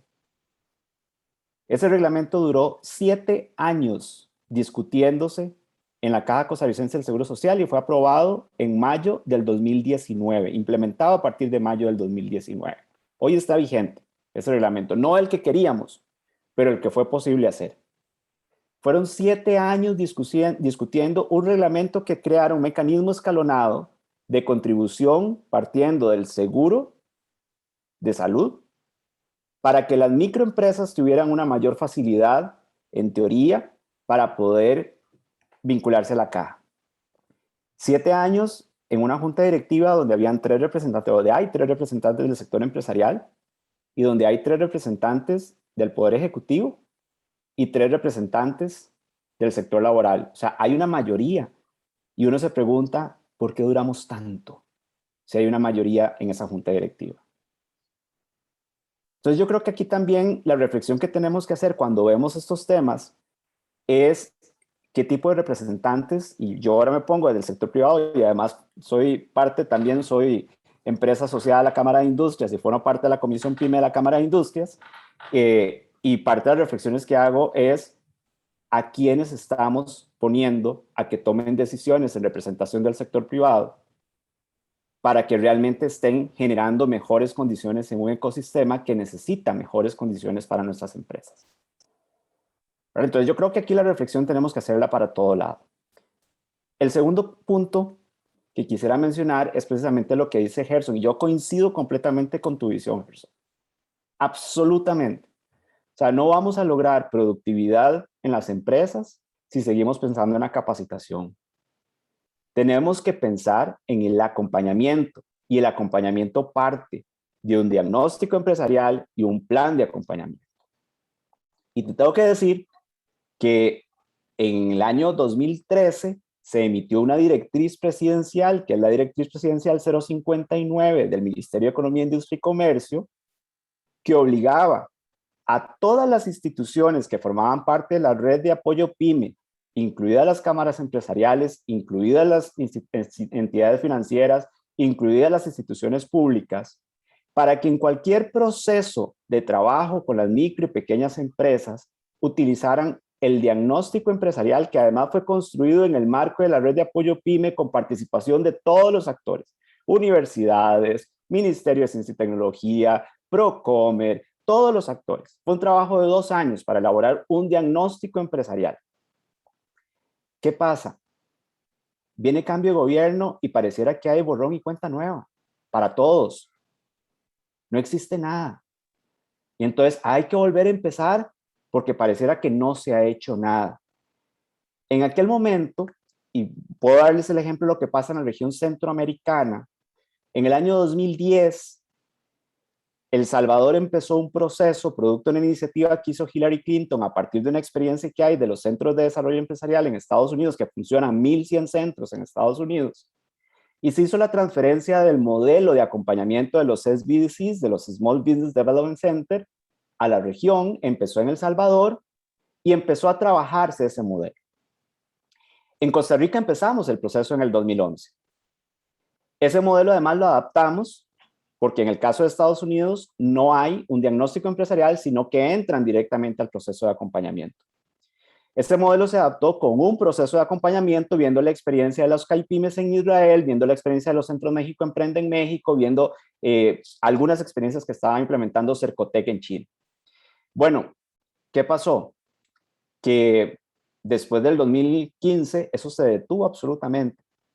Hoy estamos implementando centros de desarrollo empresarial a través del INA, que lo que ha hecho es no implementar el modelo de triple hélice, que además era muy interesante o es muy interesante, porque vincula a la universidad, al sector o a las universidades, al sector público y al sector privado, para establecer una sinergia positiva en el acompañamiento empresarial que, partiendo del diagnóstico, pueda establecer el modelo de acompañamiento. Vean lo interesante que es este modelo, que además permite, y lo vi funcionando en la Universidad de Texas en San Antonio, permite que los estudiantes, por ejemplo, de administración de empresas, se vinculen a las empresas que están siendo acompañadas en los centros para que hagan sus prácticas profesionales, para que implementen sus mecanismos también de aprendizaje dentro de las propias empresas. Bueno, eso se detuvo. Y hoy lo que estamos teniendo es pequeños INITAs que están haciendo procesos de acompañamiento que además ponen como requisito que la pyme ya esté formalizada para que pueda entrar en un proceso de acompañamiento. ¿Verdad? Entonces, distorsionamos el modelo, distorsionamos también o detenemos los procesos. Y aquí el gran afectado, ¿quiénes son? El gran afectado son las micro, pequeñas y medianas empresas. Porque al fin y al cabo tenemos modelos, tenemos recursos, tenemos iniciativas que se detienen por una visión cortoplacista y no con una visión de Estado, que es lo que deberíamos de tener, ¿verdad? Cuando Estados Unidos empieza a hacer la transferencia, y hoy podemos, en la región centroamericana, hay 65 centros operando bajo esta metodología, Costa Rica es el que se queda atrás, y lo que no se contempló en esa transferencia del modelo era que había una cultura distinta desde el punto de vista de la gestión en Estados Unidos que no tenemos en la región nuestra. Que los ciclos políticos que tenemos en los gobiernos detienen los procesos y entonces no permiten que se siga esa coherencia en la implementación de las políticas. Yo celebro, indudablemente, y lo he dicho muchas veces, que exista una cámara de pymes que sea fuerte, porque eso permite que muchas de estas cosas sea el sector privado de manera robusta que lo defienda y que lo sostenga. Porque si descansa única y exclusivamente en el sector público, esto se cae.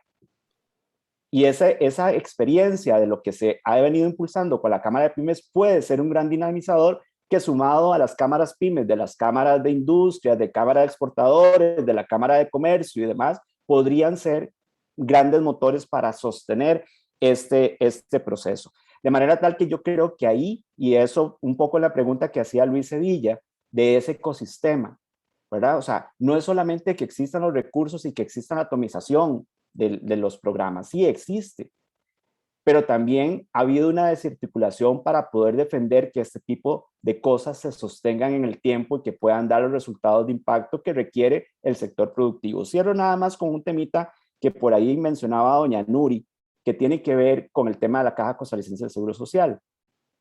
Y es el tema de la retroactividad que ella mencionaba y que efectivamente es uno de los grandes problemas que tenemos en la Caja Costarricense del Seguro Social, ¿verdad? Si yo empecé mi actividad económica en el año 2010 y me fui a inscribir en la Caja en el 2017, me cobran 7 años retroactivamente porque a partir del 2010 yo empecé mi actividad. O sea, entro perdiendo y entro con una gran deuda. Eso está afectando los niveles de informalidad que tenemos.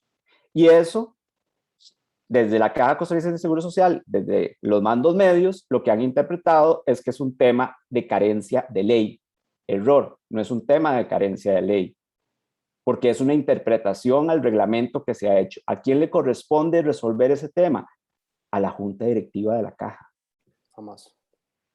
¿Verdad? Sin embargo, ¿qué es lo que hacemos? Que le tiramos a la Asamblea Legislativa para que sea la Asamblea Legislativa la que resuelva el tema, y tampoco se resuelve ahí. Entonces, creo que hay temas que tienen que ver con gestión en donde no solamente está en la responsabilidad del sector público, sino también está en la responsabilidad de los actores privados que participan en los espacios de toma de decisión para que tengan con mayor fuerza una decisión por cambiar las cosas que funcionan en este país. Excelente, perfecto, súper, súper, súper. El tema da para mucho. Yo quisiera decir muchas cosas y no puedo, porque si no terminamos aquí. Bueno, si fuera presencial, después de esta ponencia nos iríamos a algún lugar a disfrutar y a seguir hablando, pero lastimosamente no se puede. Mi amiga Sonia, 2 preguntas y nos vamos, porque ya, y esto se puso interesante. Bueno, tengo que escoger porque hay 3, pero voy a escoger a Marijó. Perdón porque dice Marijó, no sé si es doña María José, pero puso Marijó. Entonces ella dice, yo limpio casas todas las semanas para pagar todas mis obligaciones tributarias, esperando que mi proyecto empiece a mejorar. Soy una emprendedora pymes de comida típica saludable y estoy frustrada. Vivo en una zona rural de San Mateo. Vivo soñando cuando una entidad me va a ayudar a realizar mi proyecto. Pero nada, aún así sigo esperando, pero todo es muy duro en Costa Rica. No se enfocan en ayudar los lugares lejanos. Estamos unidos como emprendedores, concursando, aunque tenemos altas calificaciones, hay cosas con las que no se pueden avanzar. Es su reflexión que me pareció muy válida. Y hay otra pregunta, no sé si hay algún comentario. Porque es lo que estamos hablando, ¿no? O sea, es lo que la gente está sintiendo y esto nos da sentido de realidad a este tema, ¿no? Entonces, muy bueno. Sí, y después Marcos, que tenía una pregunta para Gerson, que dice así, existen 2 fortalecimientos necesarios a realizar desde el punto de vista político-económico. El primero, desde emprendimiento a microempresario. Y el segundo, de microempresario a pyme. Según usted, ¿cuáles serían las variables necesarias para fortalecer a ambos grupos de empresarios? Podemos entender que la capacitación es la herramienta para pasar de emprendedor a pyme y el acompañamiento permite pasar a mediana empresa. Y con esto cierro el ciclo de preguntas. Don Rafael, si no me van a despedir ustedes. Sí, ya Roy ahorita interviene aquí, nos corta la luz. Gracias, Sonia. En realidad, yo creo que la capacitación es necesaria siempre y cuando sea dirigida. Las necesidades del microempresario son distintas a las de una empresa que tenga 20 empleados. Es diferente y 2 empresas del mismo sector que puedan tener la misma cantidad de empleados van a tener necesidades distintas. Entonces, yo creo que la base, como decía Luis, tiene que empezar por entender cuáles son las necesidades específicas y creo que el desafío es, Luis lo mencionó muy bien, o sea, si nosotros hemos generado todo lo que don Luis nos mencionaba y esos proyectos que fueron realidad y que no se les dio continuidad, el punto es, como país tenemos que resolver eso. Nosotros tenemos que despolitizar cosas para que los programas como los que don Luis nos mencionó puedan tener continuidad. Hoy las microempresas tienen necesidades que deben ser evaluadas. Esos diagnósticos lo pueden permitir. Las empresas medianas tienen necesidades que deben ser evaluadas. A partir de ahí, Los programas de capacitación pueden transformarse en ese acompañamiento del cual nos habla Luis, del cual nos habló Tatiana. El acompañamiento específico para poder crecer es necesario. No hay cursos de cómo ser empresario. Normalmente la universidad nos va a dar los elementos aislados como esos ingredientes que requiere el chef para después armar la receta, pero a veces la gente no sabe cómo combinarlos. El acompañamiento es necesario, entonces sí va por la formación, sí va por el acompañamiento. El punto es, ¿en qué debo ser acompañado? Porque cualquier empresario, esa es la pregunta que tiene que responderse. ¿En qué requiero acompañamiento? Y muchas veces no sabe. Entonces, desde ahí, un diagnóstico que permita generar una luz para marcar el camino es necesario. Excelente, excelente, perfecto. Bueno, quedan muchos puntos. Normalmente uno pone una pregunta para encontrar una solución, pero la pregunta se hace abierta precisamente para generar una cantidad de preguntas, muchas conclusiones que las personas se pueden llevar. Muchas gracias a todos los ponentes, a todos los que participaron. Muy buenas preguntas, muy buenas reflexiones. Esa empresaria que contó su historia, muchas gracias por abrirte de esa manera. Realmente lo valoro porque a veces no es fácil. Es fácil hablar de lo que nos va bien, es fácil hablar de cuando triunfamos, pero a veces no es tan fácil cuando hablamos de cuando vamos subiendo la cuesta, y te lo agradezco porque nos da sentido de realidad. Muchas gracias, Tatiana, muchas gracias, Luis, muchas gracias, Gerson, al extraordinario labor que hizo Sonia, muchísimas gracias, y qué más que a nuestro ojo de Big Brother, el crack Roy Campos. Entonces, muchas gracias por esto. Buenas noches, que la pasen muy bien, que descansen, y éxitos en esta semana que recién empieza. Hasta luego. Gracias, saludos. Recuerden, este es como el bonus track, recuerden el próximo evento, 23 de septiembre. Chao, buenas noches.